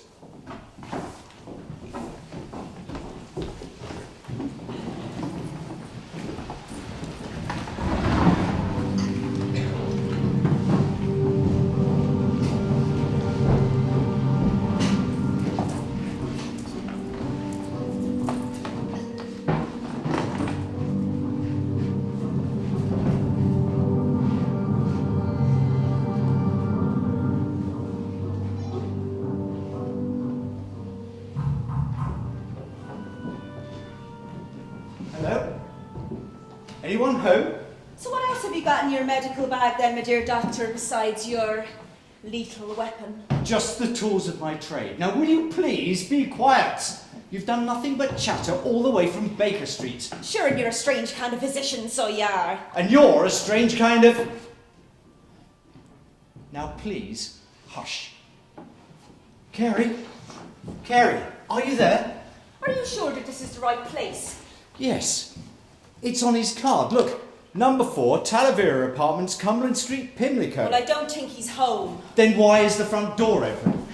Well, I'm no expert to understand, but I think that this might be a lockpick. Good grief! He's been burgled. Or worse! Carey! Carey, are you all right? Hello, Dr. Watson. What in the blue blazes are you doing here? I had no idea you were acquainted with Captain Carey. I'm not. Not personally, at any rate. Then why are you here? What's that in your hand?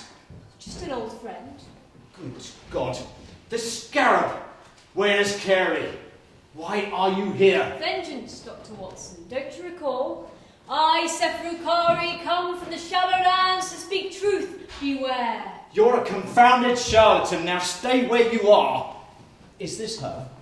Is this the girl who killed carefully the night he was killed? It is not, no. Are you sure? Oh! I told you, Dr. Watson, your bones should have rested in Afghanistan. Oh, now here's a commotion and no mistake. Never get into bed with the middle classes, me old ma used to say, for you never know what nonsense they've got going on inside of their heads, thanks to all of that book learning. Step aside, Paul. Oh, so you can brain me personal physician with that there stone-wee bug? I think not. I'm warning you. I'll hurt you. You can't hurt me, darling.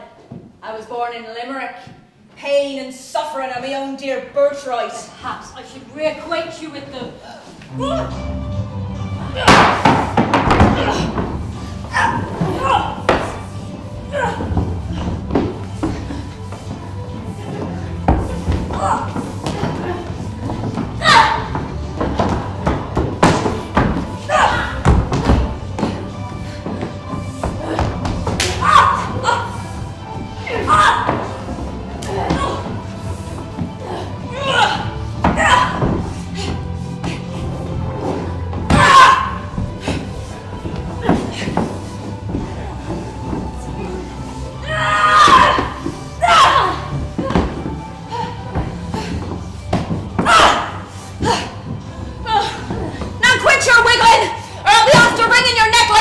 Scrawny chicken! God, Marie, just hold her there.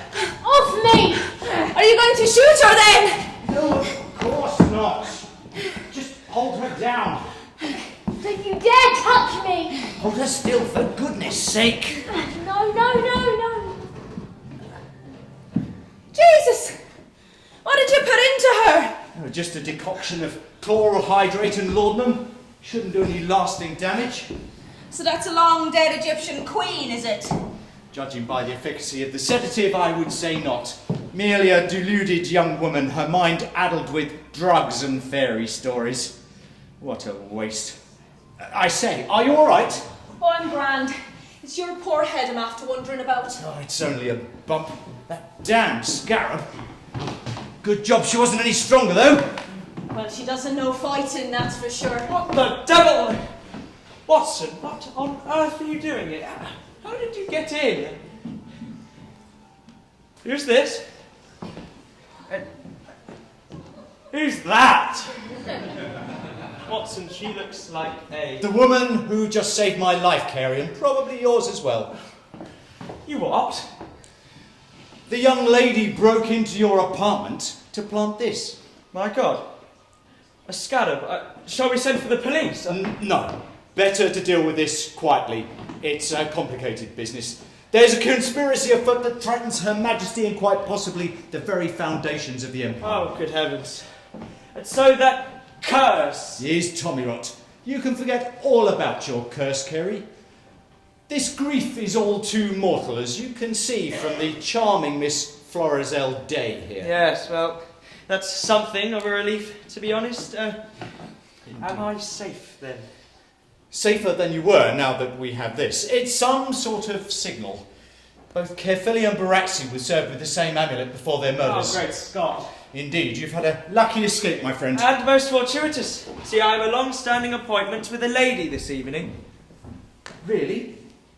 You don't think it would be safer for you to lie low for a day or two? I mean, Chelsea Barracks is just around the corner. I'm sure they could find room for you in the officers' mess. Yes, well, problem is, she's an old friend, and I don't want to let her down. We were both at the dig in the Valley of the Kings, as it happens. Really? Not Miss Harriet Snapcase by any chance? The very same. You know her? No, but she paid a call on Holmes. Oh, my fault, I'm afraid. See, we've been exchanging letters ever since she's been in London. I may have let on that Holmes was looking into the whole ghastly business. For goodness sake, Carey. Well, thing is, she's due to return to the United States. I promised we'd catch up over dinner before she leaves. Watson, with everything that's happened, it turns out this is our last chance, you see. Well, if you must. But I'd seriously recommend heading to a hotel afterwards. Oh, don't worry, old man. I intend to. Well, what are you going to do with her? Bundle her into a cab and take her back to Baker Street for now. Holmes will want to question her. Is that safe? She won't wake up for an hour or two, and if she does, well, I dare say we have some manacles put by somewhere. Not in your medical bag then, Doctor. As it happens, no. Now, please, help me with her. You too, Carey. You can get dressed for dinner afterwards. You can regale the lady with the tale of your narrow escape of your devils on horseback. Only thanks to you, old chap, and your friend over here. She's not my friend. Am I not? What am I then? My project. Now, come on.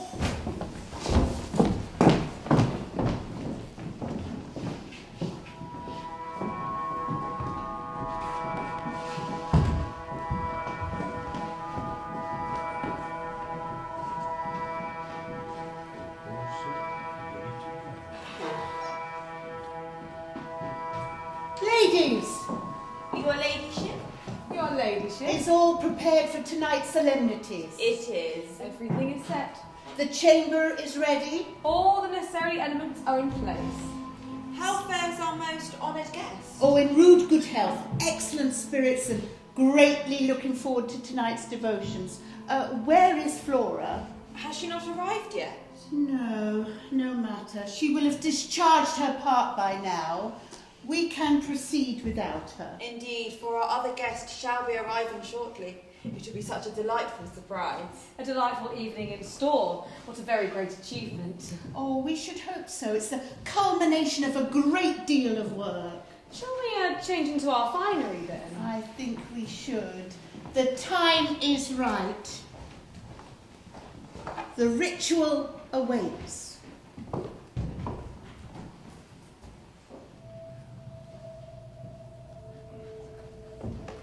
For Sephulkari, beloved of Ammon, once and future queen, blessed be Anubis. Blessed be Anubis, keeper of the underworld, lord of the sacred land.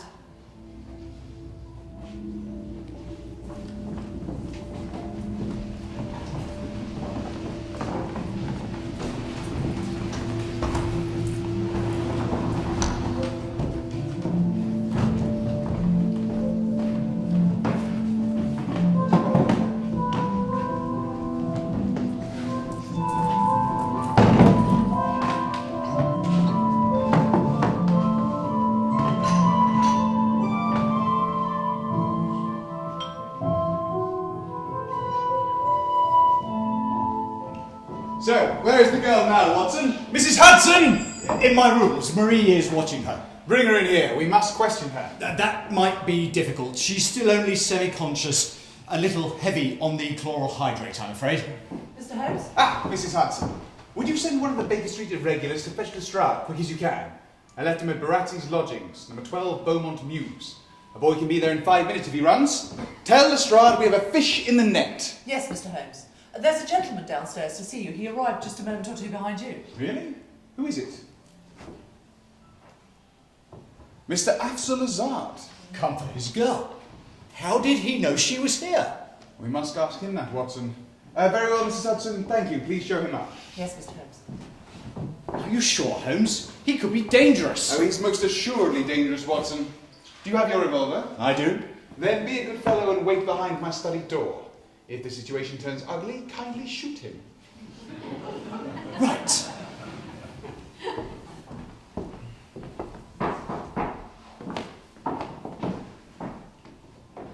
Thank you, Mrs. Hudson. Oh, and another telegram's just arrived. Thank you.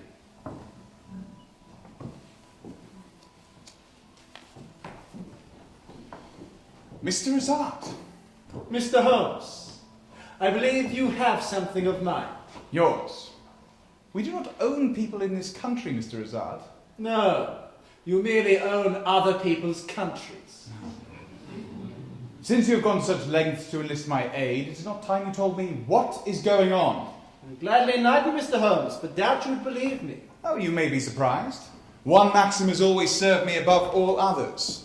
When you have eliminated the impossible, whatever remains, however improbable, must be the truth. Seferukare lives. Now that is impossible. No, merely improbable. There is a spell which unlocks the darkest and most dangerous of mysteries. In all the books of the dead, for there is not one book of the dead, Mr. Holmes, but 1,000, this spell appears but the once. Even then it was kept secret by the ancients, and down all the ages since, because it bestows everlasting life. This is not the will of the gods. My ancestors sought reincarnation, not immortality. The endless regeneration of the same mortal husk is an obscenity. And yet, to cheat death. Is that not what every man craves? There are worse fates than oblivion, Mr. Holmes. Eternal life is a torment no man should have to bear. But somehow they have uncovered this ancient spell, and they have woven it. They? We shall come to that presently. And where is this reanimated mummy? Mummy? No, Mr. Holmes, do not look for the desiccated corpse, wreathed in decayed wrappings and reeking of embalming fluids. She is an eater. Do you understand me, Mr. Holmes? She consumes the soul, the spirit, the very life force of man. In this way she thrives, quickens, grows stronger, regains her own vitality, a living being like you or I. But this comes at a heavy price. I tried to warn you. With your little charade. For a cat to live again, a cat must die. This is the bargain. For a queen to regain life, a living queen must die. Your queen, the queen. This is why you've entangled me in this business. To save your queen, Empress, Mr. Holmes. For though I abhor her empire and wish my Egypt free, this is not the way. Were this plot to succeed, were any of these events to become known, the ramifications to my homeland would be catastrophic, and I cannot allow that. Why not simply alert the appropriate authorities? Would your authorities believe me, an Egyptian, a native? But they may believe the great Sherlock Holmes. I take it you already know the identity of the conspirators. As do you, I fancy. A gaggle of foolish ladies who have let their ideals overrun and corrupt their good sense. The lads of London. The lads, masquerading as the sons of Anubis. They are no such thing, but they are playing with wildfire. These indomitable English ladies are balked at nothing. Necromancy, murder, high treason. Because they hold that the greater good is served by the lesser evil. But they have no conception of the demon that they have conjured, Mr. Holmes. That which is dead cannot die. Yes, that is what Miss Day said during her little performance. She's your agent, I presume? I schooled her and placed her in that society, yes. I long suspected what they would attempt, though I had no idea that they had uncovered the ancient spell and the means to weave it. Yet they regard you as a benefactor. Why not simply intervene? Why interpose the girl? It is a conspiracy of women, Mr. Holmes, to raise a woman from the dead, to kill a queen. They have not allowed me close, nor any man. I had to interpose one of their own into the sisterhood, to report on their actions and progress, and when the time came, to betray them. Yet now she has betrayed you, and abetted the conspiracy. Yeah, I always knew that she would. Her passion for the cause is quite genuine. Her feelings overwhelm her. Though I admit, her willingness to facilitate murder came as a surprise. I gave Kefili the heart scallop at her behest, merely to affright him, so she claimed. Should have realized then it was an ingredient in their devilry, but I was blind. May I take her? She'll be no trouble from now on. What will become of her? She will return to the obscurity from whence I plucked her. Who is she? exactly as she seems. A young woman of high ideals, all at sea and in search of adventure. She should not suffer for my misuse of her. Very well. I doubt she can add anything to what you've already told me. Except, perhaps, the location of the conspirators' secrarium. A secret she has thus far kept even from me. Get me the location of this lair and you may have her. Agreed. You may come out now, Dr. Watson. How the devil did you know? Fetch the girl, Watson. You're not letting her go. She tried to kill me, damn it. Don't be so melodramatic, Watson. She's merely a bit part player in this great masquerade. Let us bring down the curtain on the principals. How do we stop this? You must break the spell that drags to the health of your Queen Empress. Smash the cult, arrest the ringleaders. Lacking sustainment, the spell will fade. Fail. And what of Seferukare? Deal with the temporal menace, Mr. Holmes, and the numerous threat shall resolve itself. The Seferukare is powerful, but not yet strong enough to sustain herself without the sustenance provided by the conspiracy. Beloved of Segment. I am sorry, Lord. And as I am sorry, I have used you badly. I knew your weakness. Miss Day, this business nears its end. You must tell me where the coven meets to conduct its infernal business. I cannot betray them. You may torture me if you wish, but I will not speak. Tell him. I cannot. You must. Ask her again. Where is the place? There are ancient vaults beneath Mountjoy Hall, under your nose this entire time. Very well. You may take her. Go quickly. I suggest the tradesman's entrance. Come, Lioness. You need not fear. I will look after you now.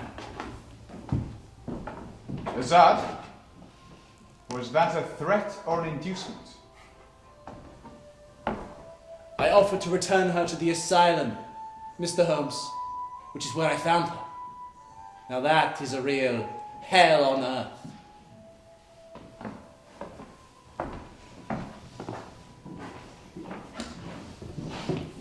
So, it's over then. I mean, Carey's no longer in danger. All we need to do now is round up the conspirators and let that wretched Seferukare, or whoever the devil she is, fade away. No, Watson, I'm afraid it's not over. I've just received this telegram in response to the one I sent earlier, to the Boston Globe. Concerning? Miss Harriet Snapcase. Good God, don't tell me they've never heard of her. Oh, they've heard of her, all right. A very fine journalist by all accounts. But she has never been to Egypt, nor left the United States for that matter.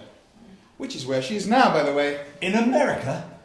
Then who is Carey's dinner guest? That, Watson, is the question.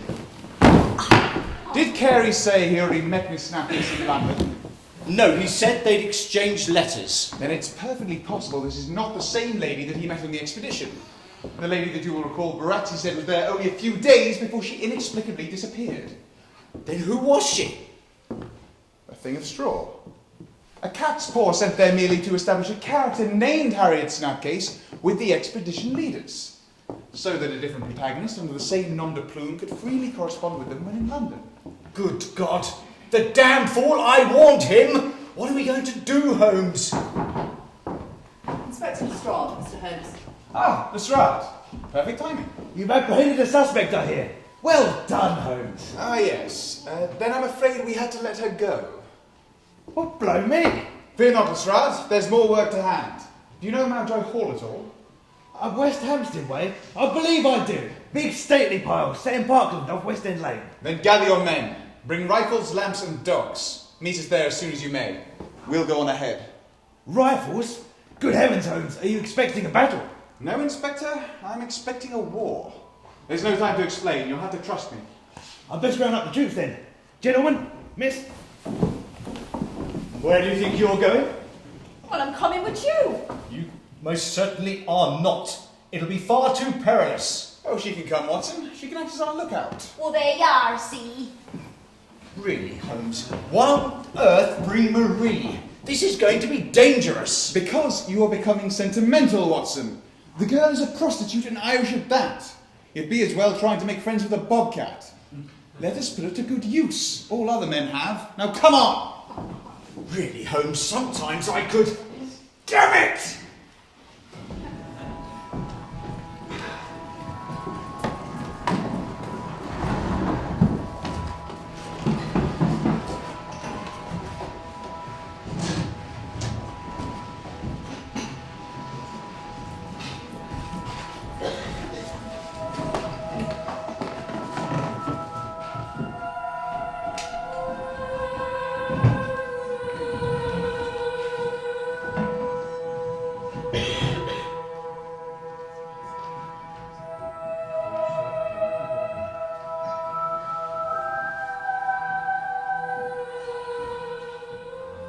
Osiris and Anubis, gods of the netherworld and underworld, hear our devotions. What the devil are you doing? Unhand me, damn you! Welcome, Captain Carey. Everything's prepared. We are quite ready for you. How dare you Shanghai me in this way? I'm meeting a lady for dinner, damn it!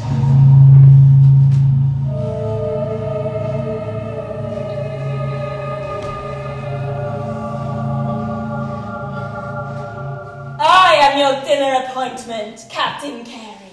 And I'm afraid you are the main course. What the blazes are you talking about?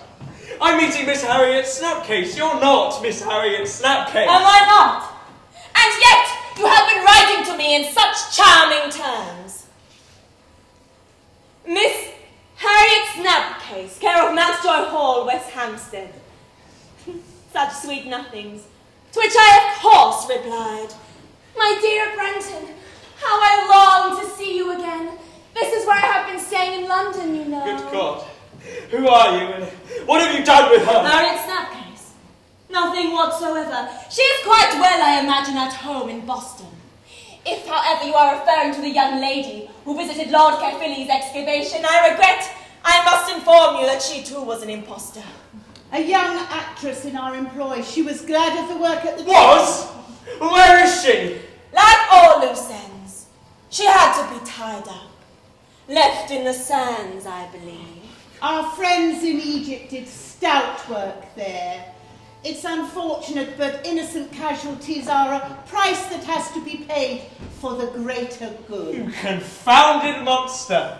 I suppose your friends murdered Kasim too, and Cadogan, and all the others. They fell afoul of the curse, Captain Carey. What did you expect? You insane old crone! Oh, how discourteous. I would have you bridled, young man, were your mouth not required for the ceremony. Ceremony? What ceremony? I'm not taking part in your damned ceremony! It is not an invitation, Captain Carey, but a command performance, and I'm afraid your role is central to proceedings. The last of the defilers of the tomb of Ashkenamota. Defilers? Claptrap! Archaeology is the pursuit of knowledge, furthering man's understanding of our species and its development down the millennia. Pecksniffery, do not seek to cloak your plundering in the name of noble calling. Men like you are mere adventurers, unscrupulous fortune hunters, hazarding gold and glory whilst trampling on the sacred heritage of a magnificent and ancient civilization. Greed and hubris have been your undoing, Captain Carey. You have no one to blame but yourself. You are younger than the others, stronger, be glad. Your spirit was to stay in Queen Sephirokari and bind her in the spell that once restored her. Spell? What spell? You're all deranged, and Sephirokari has been dead for 3,000 years. Have I? I don't know who or what you are. But I know you can't kindle life from what? A shriveled husk of skin and bone? You will shortly discover exactly what I am! Your last and your greatest adventure! Here! You will be needing this. Madame Scallop, I do not want it. No man does. For it is an intimation of his own mortality. Alas, self-knowledge is an essential ingredient to the spell. Your sacrifice is not in vain. You are serving a higher purpose. Purpose be damned! And what will you do when I'm dead? The last of your so-called defilers. Oh, there are plenty more, Captain Carey. Freebooters, grave robbers, men who care nothing for truth and honesty, but fame and glory alone. I will feed on them, one by one, until none remain. Take him. Wait! It was not even the tomb of Ashkenamotep. The mummy of the pharaoh was never there. No. My dear Brenton, there is no escaping your fate on a mere technicality. My face, there's something crawling on my face. I can feel it there. I can get it off me. Get it off me. So it begins. No. Prepare him for the ceremony. Set the live sun beetle to its work. I must ready myself. Osiris and Anubis, gods of the netherworld and underworld, hear our prayers. The papyrus is written, lords, 2 names in blood, each ordained with the title Queen. Do you know, Watson? This reminds me of nothing so much as tedious Sunday observance in the university chapel. Mr. Holmes, and I confess I had expected to see you before now. For a man of your intellect and repute, I think it's strange that it took you so long to unravel this case. Yet unravelled it is, and I hold the threads of this affair all in my hand. Your ladyship does not seem unduly concerned. Should I be? Are you going to shoot me, Dr. Watson? Hardly the action of a surgeon, let alone an officer and a gentleman. True. Then again, murder, attempted regicide, and high treason are uncommon pursuits for a titled lady.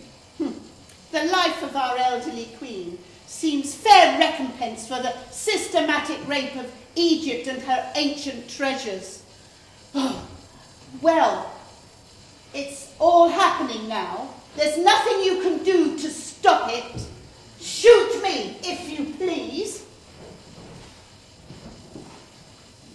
And where do you think you're going, you ugly old trout? Unhand me, you wretched whore. Oh, now that's not polite. I did for your Miss Day, and I'll do for you too if you keep that up. Was it you who tried to push me under that train? I wouldn't mind cutting your scrawny old throat at all. What's that noise? Rifle fire, your ladyship, and the baying of the hounds. The game's up, I'm afraid. You're no longer the hunters, but the hunted. Take her outside and hand her over to Lestrade. Oh, you fools. This isn't over yet. It's only just beginning. Well, it's over for you. Oh, Now for Seferukare. Where are you, mythical queen of punt? Come out, wherever you are. Stop! Carey! Carey! You are too late! His spirit is nectar. It gladdens me, gives me life. No! Wake up, Carey! Wake up, damn you! Cannot wake. He cannot stir. He is enthralled to the pleasures of the beetle. It nestles in his throat, leaching his narcotic serum into him, lulling him into a blissful oblivion, even as I steal his breath. Now be gone, mortals! A queen must feed. Shoot her, Watson. You cannot kill me. That which is dead cannot die. Yet you are vulnerable, are you not? Why else would you come to me? Find out what you knew, just as I told you. But you knew so little, little man. Now you know more, but too late, too late. Shoot her. But a woman, Holmes, I'm really not That's sure. not a woman, Watson. It's a revenant. A phantasm brought to life by God knows what perverted chemical process. Now shoot it. All right. Good God. She's impervious. I hit her, I swear, but she does not bleed. Then we must see how she fares being ripped into small pieces. Fetch the hounds. What? Several Carmen! Anubis! Lord! His messenger! You! I waited for you! You did not wait long enough, but I am come for you now. That voice! Azad, is that you? You must come with me now, my queen. Your heart has been weighed, and we shall lie together for eternity, as it was promised, as it is written. But I am here now in the realms of men. This world is not ours, my queen. There is another realm, and we must journey there together. But I have work to do here. I am not ready to leave. We never are, and yet leave we must. You have tarried long, my love. Now come. Eternity awaits.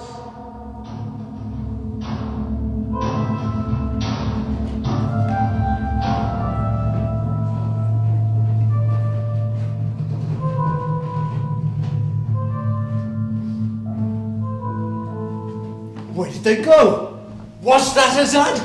The earth as bubbles as the water has, Watson. And these are of them. Carrie, are you alright? God damn it, a beetle!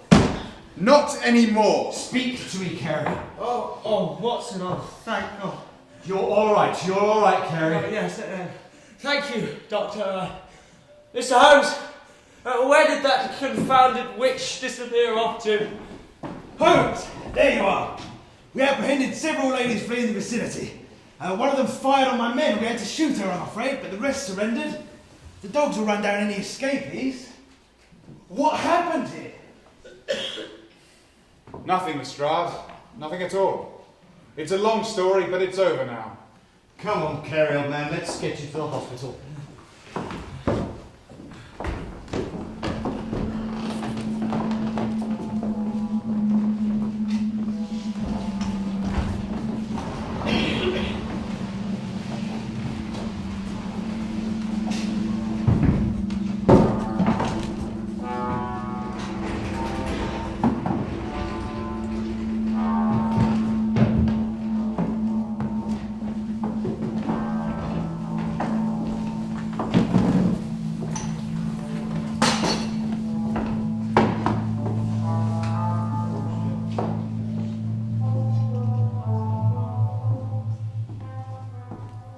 An eventful night, Holmes, but a glorious day in prospect. The brightest morning often follows the darkest night, does it not? So they say, Inspector. So they say. Another case solved, Holmes. I must confess, I'd be quite lost without you. I confess I think you would be. What became of Lady Mountjoy and her fellow conspirators, Inspector? Well, that'll be up to Special Branch and the Home Secretary. I doubt there'll be a public trial. I imagine they'll be consigned to an asylum and the key thrown away. They can babble their Egyptian nonsense to their cell walls to the end of their days. A sad fate. I think they quite deserve it. Witchcraft, murder, high treason, quite the catalogue of capital crimes. I mean, I named a lot of them myself, but ladies are standing, you know. And what of Mr. Afzal Azad? We searched the house at Ladbroke Grove, but found it quite empty. Not a sign anyone had been there at all. How damned irregular. And Miss Day? Not a trace. I see. Poor girl. Well, before we all get on with our lives on this auspicious day, Miss Kelly, Inspector, you must stay for breakfast. Don't have the eggs. Most kind, Doctor, but the last duty calls. Paperwork awaits. Marie? You're kind, thanks, but I ought to be moving on. I've attracted a wee bit too much attention to myself over these last few days, so I have. And where will you go? Up east, I'm thinking. Whitechapel way. You sure? Those are some foul stews. You can get yourself lost and never found down there. Just what the doctor ordered. Well, I'll be making me farewells. Would you be after thinking kindly of me every now and again, my dear doctor? I will. Take care, Marie.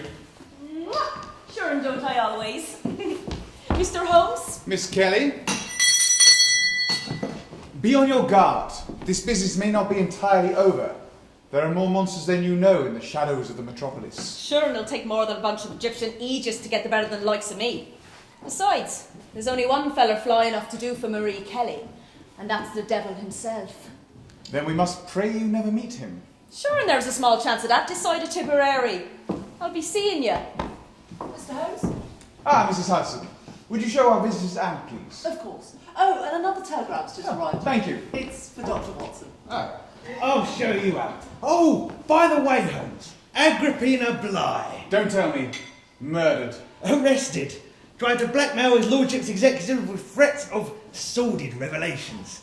If you don't get 7 years hard labour, I'll eat your hat. Mr. Holmes, Dr. Watson, Mrs. Hudson. Mrs. Hudson. Miss Kelly. Well, it's from Sir James Reed, physician in ordinary. He wishes me to know that Her Majesty is much improved this morning. Her malaise appears to have lifted quite suddenly. The Highland air works its customary magic. Stop. I say, it's not possible, is it, Holmes? Improbable, Watson, not impossible. There are a great many mysteries in the world that you or I do not understand, and a great many more we do not even know exist. I see. Oh, come on, Watson, out with it. What's bothering you? Well, it's only one thing, Holmes. Was Azad really Ashkenamotep? We will never know. We reach, we grasp. What is left in our hands at the end? Shadow. I will say only this. Azad spoke with great feeling on the intolerable burden of immortality. It sounded almost the voice of experience. Uncanny, yet quite ridiculous. I'll be honest, I really don't know what to make of any of this. It all seems so far-fetched, and yet... And yet... Well, I, for one, am very glad to hear Her Majesty's in good health. God bless and keep her. Amen. Breakfast, Mr. Holmes. Shall I prepare your usual boiled egg? No! No! Thank you, Mrs. Hudson. I think today I shall prompt for a kipper. Kipper, Watson? Yes, please. A pair of kippers then, Mrs. Hudson, if you'd be so kind. Very well, Mr. Holmes. As you wish. I shall attend to it. Thank you, Mrs. Hudson. Fish for breakfast, Watson. Another arcane mystery exposed to daylight. Peculiar, is it not, that one should come to regard a culinary aberration as the most natural thing in the world? Why, I believe you yourself said just the same thing the other day. Indeed, Holmes, I believe I did. Now there's a coincidence.